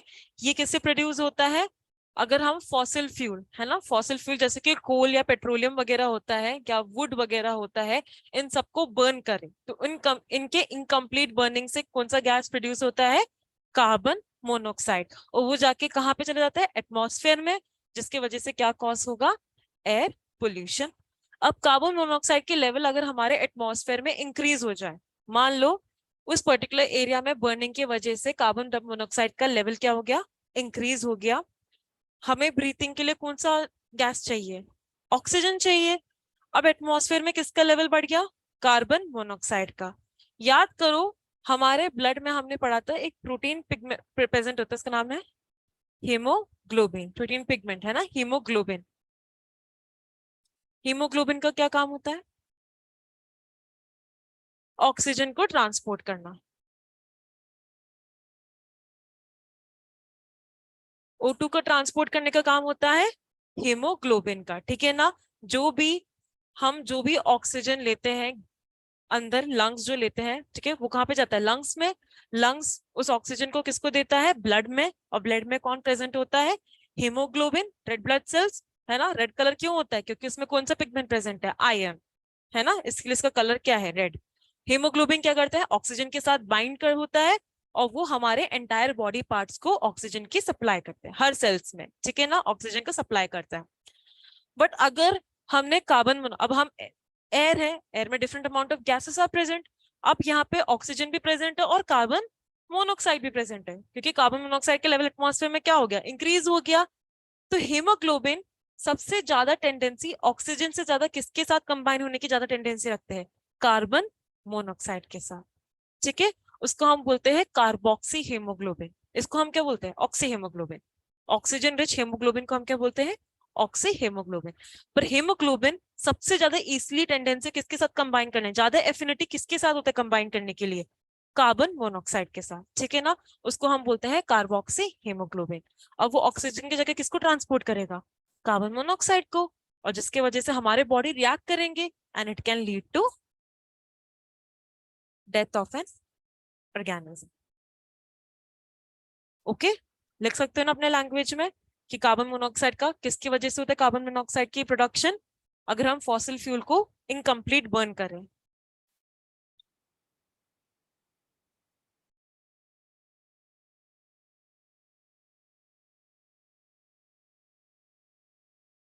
Incomplete burning of fossil fuels like coal, petroleum, इन सबको अगर हम बर्न आउट करें तब जो कार्बन मोनोऑक्साइड के लेवल इंक्रीज हो जाता है, ठीक है ना। और वो किसके साथ बाइंड हो जाएगा? हीमोग्लोबिन के साथ, एंड बॉडी रिएक्ट करेगा and it will lead to death. Second होता है सल्फर डाइऑक्साइड। ये भी प्लांट केरोसिन या कोल वगैरह को बर्न करेंगे तब भी जो कोल या केरोसिन को बर्न करेंगे तब जो गैस निकलता है उसको हम क्या बोलते हैं? Sulphur dioxide. ये बेसिकली अटैक करता है हमारे लंग्स और ट्रेकिया पार्ट को।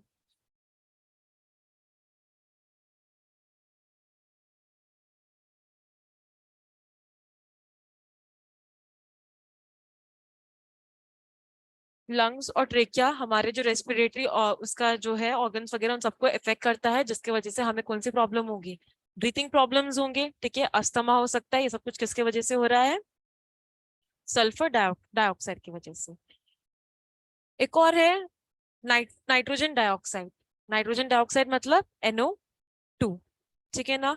ये मेनली सेम ऑलमोस्ट जो भी गैसेस होते हैं ना वो सब कुछ एक ही सोर्स मान लो, ठीक है ना। अगर आपको थोड़ा प्रॉब्लम है कि हाँ इसका सोर्स में क्या लिखूं, मोस्टली ये याद रख लेना कि कार्बन मोनोऑक्साइड, SO2, ये NO2 के बारे में हम बात करें, नाइट्रस डाइऑक्साइड, ये प्रोड्यूस होता है बर्निंग ऑफ फॉसिल फ्यूल्स। तो लिख लेना कोल, पेट्रोलियम, इन सबके बर्निंग से क्या प्रोड्यूस होता है? कार्बन मोनोऑक्साइड, सल्फर डाइऑक्साइड और नाइट्रस डाइऑक्साइड, ठीक है ना। अब इससे एक टर्म आता है एसिड रेन। ये जो oxides of sulphur and nitrous इससे मिलके आता है। अब ये एटमॉस्फेयर में मिल गया, ठीक है। मान लो हमने फॉसिल फ्यूल को बर्न किया, ठीक है। उससे कौन से गैसेस निकल रहे हैं? कार्बन मोनोऑक्साइड के गैसेस निकल रहे हैं। उसके अलावा sulphur dioxide and sulphur sorry nitrous dioxide, ठीक है ना। तो NO2 और SO2 इनके ऑक्साइड्स प्लस रेनफॉल, मतलब रेन होना, ठीक है, इससे जो टर्म बनता है हम बोलते हैं एसिड रेन, ठीक है ना। एसिड रेन एक तरीके से oxides of nitrous and sulphur along with rainfall is known as acid rain। ये हमारे जो भी मॉन्यूमेंट्स हैं इन सबको डिस्ट्रॉय करने का काम होता है एसिड रेन का। इसके अलावा भी और काम होता है, हार्मफुल है हमारे इन्वायरमेंट के लिए, ठीक है। तो एक फेमस केस स्टडी तो देखा ही होगा कि ताजमहल का कलर पहले व्हाइट था, बट अब वो कैसा कलर का होता है? येलो कलर का, क्योंकि अब वहां पे कौन सा फैक्टर कंट्रोल कर रहा है? एसिड रेन की वजह से, ठीक है ना। इसके अलावा हम पढ़ेंगे एक और है कार्बन डाइऑक्साइड, CO2। सेम वही, बर्निंग की वजह से वुड वगैरह बर्न कर रहे हैं तो इन सबसे कौन सा गैस प्रोड्यूस हो रहा है? CO2, ठीक है ना। CO2 लेवल क्या बढ़ता जा रहा है? एटमॉस्फेयर में इंक्रीज होता जा रहा है। मान लो उस पर्टिकुलर एरिया में हाँ वुड को बर्न कर लिया या डिफोरेस्टेशन हो गया, है ना। हम डिफोरेस्टेशन प्रिवेंट क्यों करना चाहते हैं? डिफोरेस्टेशन मतलब ट्रीज को कट डाउन करना, ठीक है। ट्रीज का मेन रोल क्या है? वो लोग CO2 लेते हैं and they give out oxygen. अगर हमने ट्रीज को कंटिन्यूसली कट किया तो जिसके वजह से ऑक्सीजन का लेवल, ऑक्सीजन देने के लिए कोई है ही नहीं, CO2 का लेवल एटमॉस्फेयर में क्या होता जाएगा? बढ़ता जाएगा। And we are giving out carbon dioxide, है ना। We are giving out carbon dioxide. अब वो कार्बन डाइऑक्साइड एक्सेप्ट करने के लिए कोई होना तो चाहिए। प्लांट्स ही नहीं होंगे तो कार्बन डाइऑक्साइड कौन एक्सेप्ट करेगा? प्लांट्स को कार्बन डाइऑक्साइड नीडेड है फोटोसिंथेसिस परफॉर्म करने के लिए। अब वो है ही नहीं तो फिर क्या होगा? इसलिए हम बोलते हैं हमें प्लांट्स को कंटिन्यूसली सेव करना चाहिए and we have to plant more and more trees, ठीक है ना। अगर डिफोरेस्टेशन हो गया तो कार्बन डाइऑक्साइड के लेवल क्या हो जाएगा? एटमॉस्फेयर में इंक्रीज हो जाएगा। अब वो क्या करता है बेसिकली एटमॉस्फेयर में जो भी सन से जो हीट निकलता है, ये हीट है, लाइट है, उन सबको क्या करता है? ट्रैप करता है, ठीक है ना। बेसिकली जो हीट और लाइट आता है ना, ओजोन लेयर उसको अल्ट्रावायलेट रेडिएशन से प्रोटेक्ट कर ही लेता है, बाकी जो भी होता है वो हमारे एटमॉस्फेयर तक, ये क्या करता है, ज्यादा की ज्यादा हीट को क्या कर लेता है, ट्रैप कर लेता है, जिसकी वजह से हमारे अर्थ के जो टेम्परेचर क्या हो जाएगा, इट विल राइज। ठीक है, तो CO2 अगर अगर कभी भी आए CO2, तो बेसिकली याद करना इसका रिस्पॉन्सिबल फैक्टर होता है वो टेम्परेचर को इंक्रीज करना, because they are capable of absorbing या ट्रैपिंग हीट, हीट को बहुत ज्यादा ही ट्रैप कर लेता है, जिसके वजह से हमारा अर्थ का टेम्परेचर क्या हो जाएगा, इट विल इंक्रीज। जैसे इंक्रीज हुआ तो जो भी पोलर एरियाज में सुना होगा ग्लेशियर्स होते हैं, है ना, आइसबर्ग्स होते हैं, ice cap, polar ice caps होते हैं, आइसबर्ग्स होते हैं, उन सबका क्या हो जाएगा, टेम्परेचर राइज हो गया, अब वो क्या हो जाएंगे, मेल्ट होना स्टार्ट हो जाएंगे। जैसे वो मेल्ट होना स्टार्ट हो गया, वाटर का लेवल जो नॉर्मल था अब वो क्या हो जाएगा, इंक्रीज हो जाएगा। ठीक है ना, तो लो कोस्टल एरियाज में फ्लड होने के भी चांसेस होते हैं। ठीक है ना, समझ में आ गया।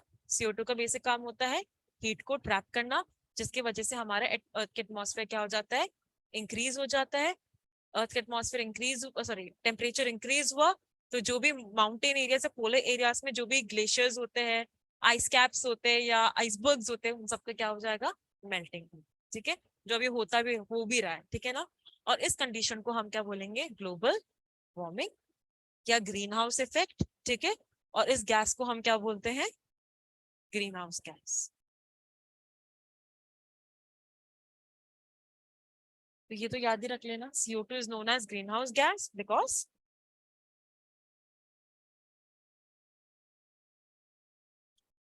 तो ग्लोबल वार्मिंग भी समझ में आ गया। ठीक है, ग्रीन हाउस इफेक्ट भी बोलते हैं। एक और चीज है ओजोन लेयर। अब हमने ओजोन लेयर तो पढ़ा ही है, वो एटमॉस्फेयर में प्रेजेंट होता है, किस लेयर में, स्ट्रेटोस्फेयर में। ठीक है ना, बेसिक फंक्शन क्या होता है ओजोन का, सन से जो भी अल्ट्रावायलेट रेडिएशन आते हैं उनसे हमें प्रोटेक्ट करने का काम होता है ओजोन लेयर का। ठीक है ना, अब अल्ट्रावायलेट रेडिएशन हमारे स्किन के लिए क्या होता है, हार्मफुल होता है, बर्न हो सकता है, स्किन कैंसर हो सकता है, उनसे प्रोटेक्ट करने का काम होता है ozone layer. But ground level ozone, ठीक है ना, वो क्या होता है, एक तरीके से हमारे लिए हार्मफुल। ठीक है ना, जो भी हार्मफुल गैसेस जो भी प्रेजेंट होते हैं, एक तरीके से टॉक्सिक इफेक्ट प्रोड्यूस करना। टॉक्सिक मतलब हमारे लिए हार्मफुल। ठीक है ना, एक तरीके से increase chance of you can से डेथ। ठीक है ना, उस बेसिस में हम बोल सकते हैं ground level ozone is also harmful to us. Normal ozone के बारे में बात करें, ग्राउंड लेवल। ठीक है ना, जैसे व्हीकल्स के बर्निंग होना, ठीक है ना, उस टाइम पे जो रिलीज होता है उसको हम बोलते हैं ground level ozone. Okay, next है क्लोरोफ्लोरोकार्बन। अब ये तो सुना ही होगा, क्लोरोफ्लोरोकार्बन। अच्छा, अगर डिजीज में कोई प्रॉब्लम आए तो बेसिकली ये सोचना है एयर से रिलेटेड मोस्टली कौन से फंक्शन को, हमारे कौन से बॉडी के ऐसा कौन सा ऑर्गन है जिसको वो कंप्लीटली डैमेज कर सकता है, वो है रेस्पिरेटरी सिस्टम, है ना। Respiratory system is mainly associated with air only, का ऑक्सीजन का इन लेना, कार्बन डाइऑक्साइड को गिव आउट करना। तो डिजीज के बारे में आए तो मोस्टली रेस्पिरेटरी डिजीजेस पड़े होंगे ना, अस्थमा, ब्रोंकाइटिस, है ना, नोज डैमेज होना, इन सबका काम होता है। ठीक है ना, अब क्लोरोफ्लोरोकार्बन्स होते हैं हमारे रेफ्रिजरेटर्स, एयर कूलर्स, कंडीशनर, इन सबसे जो गैसेस निकलते हैं उन्हें हम बोलते हैं chlorofluorocarbons. CFCl and HCFCl, hydrochlorofluorocarbons and chlorofluorocarbons. ये जो भी हमारे AC होते हैं, है ना, कंडीशनर्स वगैरह, रेफ्रिजरेटर्स होते हैं, उनसे जो हार्मफुल गैसेस निकलते हैं, ये क्या करेगा, हमारे ओजोन लेयर में होल्स क्रिएट करता है, जिसके वजह से जो ओजोन लेयर का मेन फंक्शन है प्रोटेक्ट करना अल्ट्रावायलेट रेडिएशन से, अब होल आ गया तो they can easily allow ultraviolet radiation to come into the earth. इसलिए चांसेस बढ़ गया स्किन कैंसर के, कैंसर के चांसेस ना, स्किन कैंसर मोस्टली अभी क्यों हो रहा है केसेस, क्योंकि हमारे ओजोन्स में होल्स आने लगे, क्योंकि एक्सेसिव यूज ऑफ, अब हर घर पे होंगे कंडीशनर, हर के घर पे होते हैं एयर कंडीशनर जो भी होते हैं, रेफ्रिजरेटर हर के घर में है, दिन भर चलाते रहते हैं हम लोग, उससे जो हार्मफुल गैसेस के उनसे निकल रहे हैं, क्लोरोफ्लोरोकार्बन से हाइड्रोक्लोरोकार्बन। ठीक है ना, इतना ही है। उसके अलावा एक और टर्म है, अच्छा ग्लोबल वार्मिंग तो समझ में आ गया ना।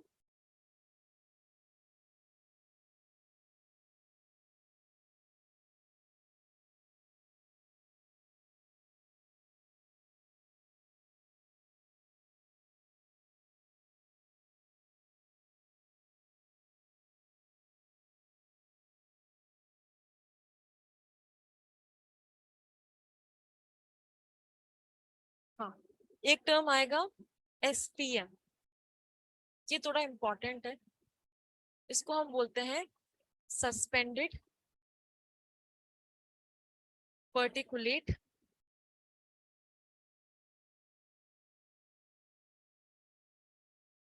मैटर। ठीक है, SPM मतलब सस्पेंडेड पर्टिकुलेट मैटर। बर्न करने के बाद कुछ कुछ ऐश होता है, कुछ कुछ स्मोक होता है ना, इन सब के हार्मफुल गैसेस के साथ मिक्सचर, एक तरीके से मिक्सचर का फॉर्मेशन होना, उसे हम क्या बोलते हैं, सस्पेंडेड पर्टिकुलेट मैटर। सस्पेंडेड मतलब they are present all around the surroundings, ठीक है ना। सस्पेंडेड मतलब एक तरीके से हमारे एंटायर सराउंडिंग्स में प्रेजेंट होता है। पर्टिकुलेट मतलब they are very small size, ठीक है ना। ऐश हो गया, छोटे छोटे ऐश के पार्टिकल्स या स्मोक के पार्टिकल्स देखे होंगे ना हम, जलाने के बाद ना जो भी होते हैं, ठीक है। देखा होगा, मुझे याद नहीं आ रहा किसमें है। अ, हम कोल वगैरह जब भी बर्न करने की कोशिश करते हैं ना, तो कुछ कुछ पार्टिकल्स क्या हो जाता है, आप छोटे छोटे ब्लैक कलर के पार्टिकल्स दिखते होंगे, जो एयर में क्या होता है, it will get dispersed away, है ना। उन्हें हम क्या बोलते हैं, सस्पेंडेड पर्टिकुलेट मैटर, ठीक है ना। तो छोटे छोटे पार्टिकुलेट मैटर्स लाइक स्मोक के हो जाए या ऐश के हो जाए, उन सबको हम क्या बोलते हैं, सस्पेंडेड पर्टिकुलेट मैटर। उसका अगर हमारे एटमॉस्फेयर में कंसेंट्रेशन बढ़ जाए तो हमारे लिए क्या हो सकता है, हार्मफुल। जैसे कि हमारे लंग्स को डैमेज करना, तो डिजीजेस जो कॉज करेगा, ब्रीथिंग प्रॉब्लम आना, या हमारे नोज को डैमेज करना, ये सब कुछ किसमें आएगा, सस्पेंडेड पर्टिकुलेट मैटर, ठीक है ना। बस इसके अलावा इतना ही है। और एक टर्म है ग्रीन हाउस इफेक्ट, समझ में आ गया ना। CO2 की लेयर अगर बढ़ जाए एटमॉस्फेयर में, तो एक तरीके से ब्लैंकेट का फॉर्मेशन करेगा, ठीक है। और अल्ट्रा जो भी सन आता है, उनके रेस को क्या करेंगे, ट्रैप करेंगे, जिसके वजह से टेम्परेचर क्या हो जाएगा, इंक्रीज हो जाएगा। इसको हम क्या बोलते हैं, ग्रीन हाउस इफेक्ट। और ग्लोबल वार्मिंग मतलब ग्रीन हाउस गैस की वजह से टेम्परेचर राइज हो रहा है, ग्लोबल, ग्लोबल मतलब ओवरऑल वर्ल्ड में टेम्परेचर, ग्रीन हाउस गैस की वजह से टेम्परेचर राइज हो रहा है, इसको हम क्या बोलते हैं, global warming. And which gas is known as green house gas, CO2 gas is known as green house gas. Okay, easy. उसके बाद अगर हम पढ़ेंगे तो वाटर पोल्यूशन के बारे में, एसिड रेन समझ में आ गया ना, डैमेज करने का काम होता है। उसके अलावा जो भी, एक तो मैंने बोला मॉन्यूमेंट्स वगैरह को डैमेज करता है, उसके अलावा जो क्रॉप्स वगैरह होता है ना, उनको भी क्या कर देता है, डैमेज कर, ठीक है ना। सॉइल वगैरह को डैमेज करने का काम होता है एसिड रेन, क्योंकि उसमें क्या प्रेजेंट होता है, रेन है ना। तो उसमें क्या आ रहा है, नाइट्रोजन सल्फाइड के ऑक्साइड्स आ रहे हैं, और वो सॉइल को डैमेज करेगा, क्रॉप्स को भी डैमेज करेगा, और मॉन्यूमेंट्स को भी क्या करेंगे, डैमेज करेंगे, ठीक है ना। इसके अलावा हाँ, तो ये हिस्टोरिक ताजमहल का मैंने बता दिया, क्लासिक केस, उसको पढ़ के चले जाना एक बार, ठीक है ना। देखिए पूछते हैं बहुत बार, ताजमहल अभी येलो कलर क्यों है, किसके वजह से है, तो लिख लेना oxides of nitrogen and sulphur, किसके साथ मिक्सअप हो रहा है, रेन के साथ, रेनफॉल के साथ, जिसके वजह से एसिड रेन कॉज होता है, ठीक है ना। तो इसका मीडियम क्या हुआ है, एसिडिक या बेसिक।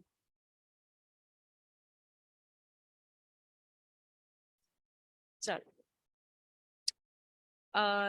अगर क्वेश्चन ऐसा भी आया कि मार्बल जो है वो व्हाइट कलर का है, वो अचानक येलो कलर का हो गया, तो वो किसके वजह से हो रहा है, ऐसे। बस वो लोग क्वेश्चन ताजमहल भी नहीं रखेंगे, वो लोग कुछ भी बोल सकते हैं कि व्हाइट का मान लो ये स्टोन है, वो थोड़ी दिन बाद दिखेगा कि बहुत दिनों बाद उसमें येलो कलर का डिपोजिशन आ गया, वो येलो कलर में चेंज हो गया या फेड हो गया। अब वो लोग येलो कलर भी नहीं देंगे, वो लोग बोलेंगे उसका कलर जो है, जो इनिशियल व्हाइट कलर का था, वो फेड हो चुका है, तो कौन रिस्पॉन्सिबल है इसकी चेंज के लिए, और ऑप्शन दे देंगे, ठीक है। तो acid rain is responsible for all this, okay ना। बस प्रिवेंट करने के लिए कुछ कुछ मेथड्स होते हैं, हमें पता ही है। CNG gas is useful for us compressed natural gas, वो क्या है, बेनिफिशियल है, इसलिए बोलते हैं कि व्हीकल्स वगैरह जो हम लोग गैस जो प्रोड्यूस कर, CO2 प्रोड्यूस करते हैं, अब वो एटमॉस्फेयर में बढ़ जाएंगे तो हीट टेम्परेचर बढ़ जाएगा, इसलिए we have to switch on to CNG mode of vehicles, जो कि हर कोई फॉलो नहीं करता, इंक्लूडिंग मैं भी नहीं करती, बट ऑन भी बता, ठीक है ना। उसके अलावा हमें ट्रीज को ज्यादा से ज्यादा प्लांट करना चाहिए, एवरीथिंग। फिर लास्ट आएगा वाटर पोल्यूशन। वाटर पोल्यूशन पता ही है, अगर ऑयल स्पिल हो जाए, ठीक है ना, देखा होगा ना, बहुत सारे बड़े बड़े शिप्स वगैरह होते हैं, they carry oil from one place to another place, या ट्रांसपोर्टेशन करना, उस टाइम पे अगर ऑयल का लीकेज हो जाए, ऑयल का स्पिल हो जाए, तो वहाँ के एक्वेटिक ऑर्गेनिजम्स वगैरह क्या हो जाएंगे, हार्म हो जाएंगे, they won't be able to float on that particular area, ठीक है ना। उसके अलावा केमिकल्स वगैरह ठीक है ना, जो भी हम, मैंने बोला था कि सॉइल में हम कोई से भी केमिकल्स ऐड करें, अगर उसके सराउंडिंग में बहुत बड़ा वाटर बॉडी है तो वो केमिकल्स वगैरह कहाँ स्वीप हो रहा है, वाटर में, और वो कौन सा पोल्यूशन कॉज करेगा, वाटर पोल्यूशन। उसके अलावा हाँ, मोस्टली केमिकल्स नाम सुनोगे, डीडीटी, डीडीटी सुना है? ये याद रखना, ठीक है ना, केमिकल जो मोस्टली सॉइल वगैरह में यूज करता है, डीडीटी, ठीक है ना। ये एक तरीके से, इसका एक टर्म होता है बायोमैग्निफिकेशन, ये दो टर्म पढ़ लें, ठीक है। एक होता है बायोमैग्निफिकेशन और एक होता है यूट्रॉफिकेशन।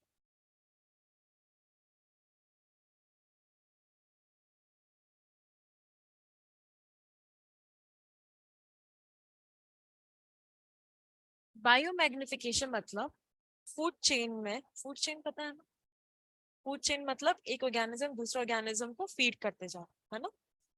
तो फूड चेन में डीडीटी का लेवल या किसी भी केमिकल का इंक्रीज होना, that is known as bio magnification. जैसे कि मान लो एक पर्टिकुलर एरिया पे मैंने क्रॉप्स ग्रो किया, वहां पे मैंने डीडीटी क्या है, एक पर्टिकुलर केमिकल मैंने, इंसेक्टिसाइड्स वगैरह होते हैं, ठीक है ना, उसको मैंने स्प्रे कर लिया, पेस्टिसाइड से उसको मैंने स्प्रे कर लिया, ठीक है, ताकि अब सॉइल इसको एब्जॉर्ब कर लिया। अब सॉइल के सराउंडिंग में क्या प्रेजेंट होगा, वाटर बॉडीज। अब वो कहाँ पे प्रेजेंट, अब वो कहाँ पे आ गया, वाटर में, ठीक है ना। तो वाटर में क्या प्रेजेंट हो गया, डीडीटी।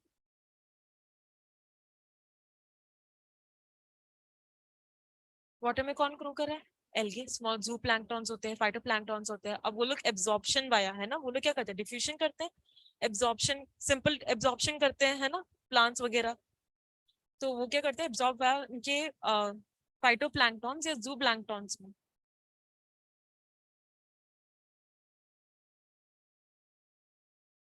लेवल किस में आ गया, फाइटोप्लैंक्टॉन्स में। डीडीटी जो प्रेजेंट होता है नेचुरल वाटर बॉडी में, एब्जॉर्प्शन वाया किस में आ गया, फाइटोप्लैंक्टॉन्स में। अब इसको कौन फीड करेंगे, स्मॉल फिश। अब उसको और कौन फीड करेंगे, लार्ज फिशेस, है ना। तो डीडीटी जो पहले फाइटोप्लैंक्टन में प्रेजेंट है, अब किस में प्रेजेंट आ गया, स्मॉल फिश में। स्मॉल फिश को किसने खाया, लार्ज फिश में। अब वो केमिकल किस में ट्रांसफर हो गया, लार्ज फिश में। अब लार्ज फिश कौन खाएगा, लार्ज फिश खाए भी नहीं, स्मॉल फिश को तो कोई दूसरा ऑर्गेनिज्म तो खा सकता है, ठीक है ना। लाइक बर्ड्स वगैरह जो होते हैं, है ना, वो भी तो खाता है, जो फिश ईटिंग बर्ड्स वगैरह होते हैं। अब वो किस पे ट्रांसफर हो गया,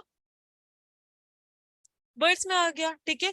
लार्ज फिश को मान लो, इतना भी लार्ज नहीं, नॉर्मल जो फिशेस होता है वो ह्यूमन बींग्स भी तो कंज्यूम करते हैं। अब वो किस पे ट्रांसफर हो गया, ह्यूमन बींग्स पे, ठीक है ना। तो एक तरीके से फूड चेन में इनका क्या होना, ट्रांसफर होते जाना, that is known as bio magnification. जिसकी वजह से बोला जाता है कि जो बर्ड्स वगैरह होते हैं ना, इसके वजह से उनके जो एग जो होता है, एग शेल जो होता है, वो क्या होगी, एक तरीके से उनका लेयर थिन होने लगता है, ठीक है ना। तो किसकी वजह से हो रहा है, बायो मैग्निफिकेशन की वजह से। और एक और टर्म होता है यूट्रॉफिकेशन।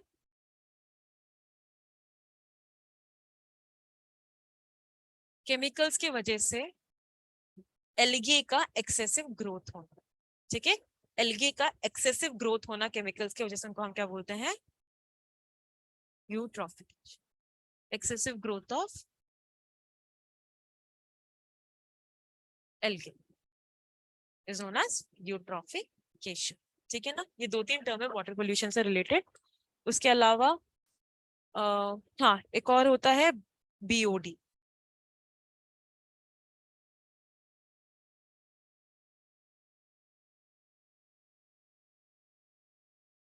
इसका फुल फॉर्म है बायोलॉजिकल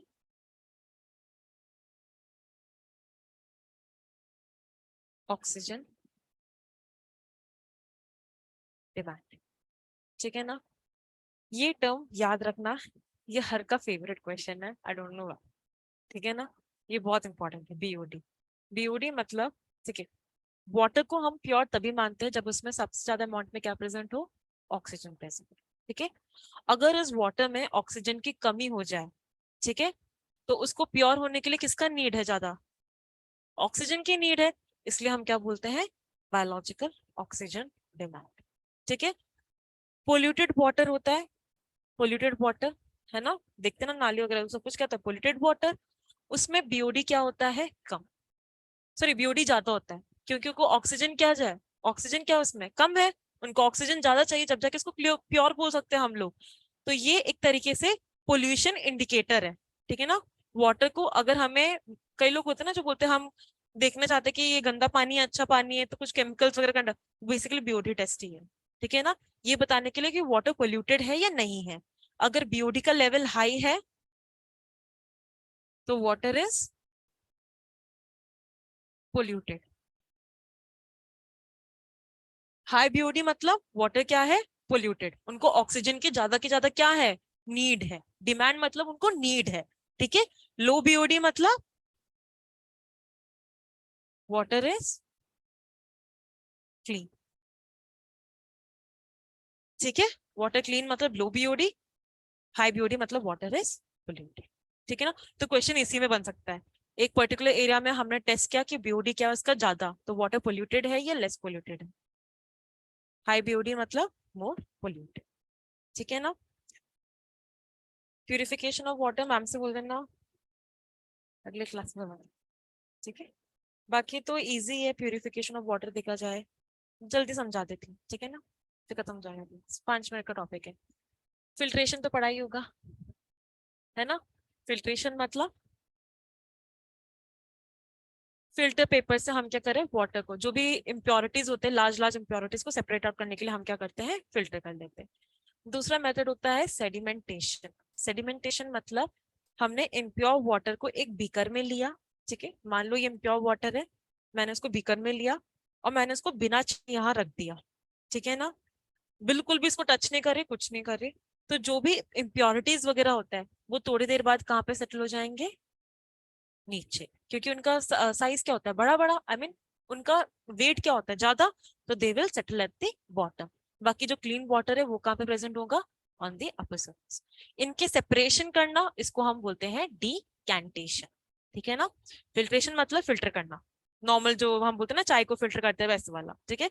सेडिमेंटेशन मतलब सेडिमेंट का डिपॉजिट होना, हमने वाटर लिया एक बीकर में, उसको बिना छेड़े हमने वहां पे रख दिया, थोड़ी देर बाद देखोगे तो जो भी सेडिमेंट्स या जो भी इम्प्योरिटीज है वो सब कुछ कहाँ सेटल हो जाएंगे, बॉटम में, और ऊपर प्योर वाटर होगा। उसकी सेपरेशन को हम क्या बोलते हैं, डीकैंटेशन, ठीक है ना, हो गया। उसके अलावा एक और टर्म होता है डिस्टिलेशन। डिस्टिलेशन मतलब यहाँ पे पहले हम क्या करते हैं, इम्प्योर वाटर लिया, उसको बॉईल कर रहे हैं, ठीक है ना, बॉईल कर लिया, बॉईल करते वक्त जो भी प्योर वाटर है वो सब कुछ क्या हो जाएगा, इवेपोरेट हो जाएगा, और जो इम्प्योरिटीज है वो लोग उस बीकर में दे विल लेफ्ट बिहाइंड। अब जो भी इवेपोरेटेड वाटर है उसको हम किससे पास करेंगे, कंडेंसर से, और कंडेंसर का क्या काम होता है, वेपर फॉर्म को लिक्विड फॉर्म में कन्वर्ट कर। इजी, इम्प्योर वाटर लिया, बॉईल करती गई मैं, जो भी इम्प्योरिटीज है they will left leave behind, और वाटर वगैरह इवेपोरेट हो गया, उसको मैंने किससे पास आउट किया, कंडेंसर से, जिसकी वजह से वो वापस किस में कन्वर्ट हो गया, लिक्विड फॉर्म। एक और है डोमेस्टिक वाटर फिल्टर, जो हम लोग बोलते हैं ना कि मटके का पानी वगैरह, वो सब कुछ किससे बना होता है, क्ले से। वो क्या करता है, जो भी इम्प्योरिटीज वगैरह उनको सेपरेट कर देता है और प्योर वाटर हमें प्रोवाइड करता है, ठीक है ना। एक और मेथड है आरओ। आरओ सुना होगा ना, रिवर्स ऑस्मोसिस। और एक है वाटर प्यूरिफायर, एक और होता है आयन एक्सचेंज मेथड से, वाटर फिल्टर जो अपन बोलते हैं, है ना।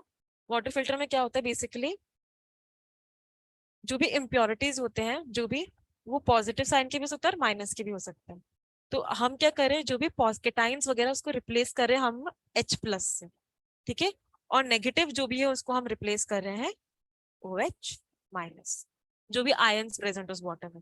और अगर माइक्रो ऑर्गेनिजम्स प्रेजेंट हो तो उसको हम किससे किल कर रहे हैं, अल्ट्रावायलेट रेडिएशन से, यूवी रे से हम माइक्रो ऑर्गेनिजम्स को किल कर रहे हैं। और लास्ट एक है रिवर्स ऑस्मोसिस। रिवर्स ऑस्मोसिस मतलब हमने एक बीकर लिया, ऑस्मोसिस मतलब उसमें सेमी परमेबल मेम्ब्रेन होना चाहिए, ठीक है ना। यहाँ पे हमने हाई अमाउंट ऑफ प्रेशर लगाया और यहाँ पे सी वाटर है मान लो, ठीक है, यहाँ पे क्या प्रेजेंट होगा, सी वाटर, ठीक है ना। सी वाटर में सॉल्ट प्रेजेंट है सबसे हाई अमाउंट पे, और वाटर प्रेजेंट है ना, सॉल्ट और वाटर। अब ये क्या करेगा, सेमी परमेबल में हाई प्रेशर की वजह से जो भी सॉल्वेंट है वो क्या हो जाएंगे, सेमी परमेबल मेम्ब्रेन से पास, ठीक है ना। तो यहाँ पे प्योर वाटर और यहाँ पे salt will leave behind. This is known as reverse osmosis. Easy? कुछ ना कुछ पक्का समझ में आ गया ना? रीड आउट कर लेना, नहीं आए मुझसे पूछ लो।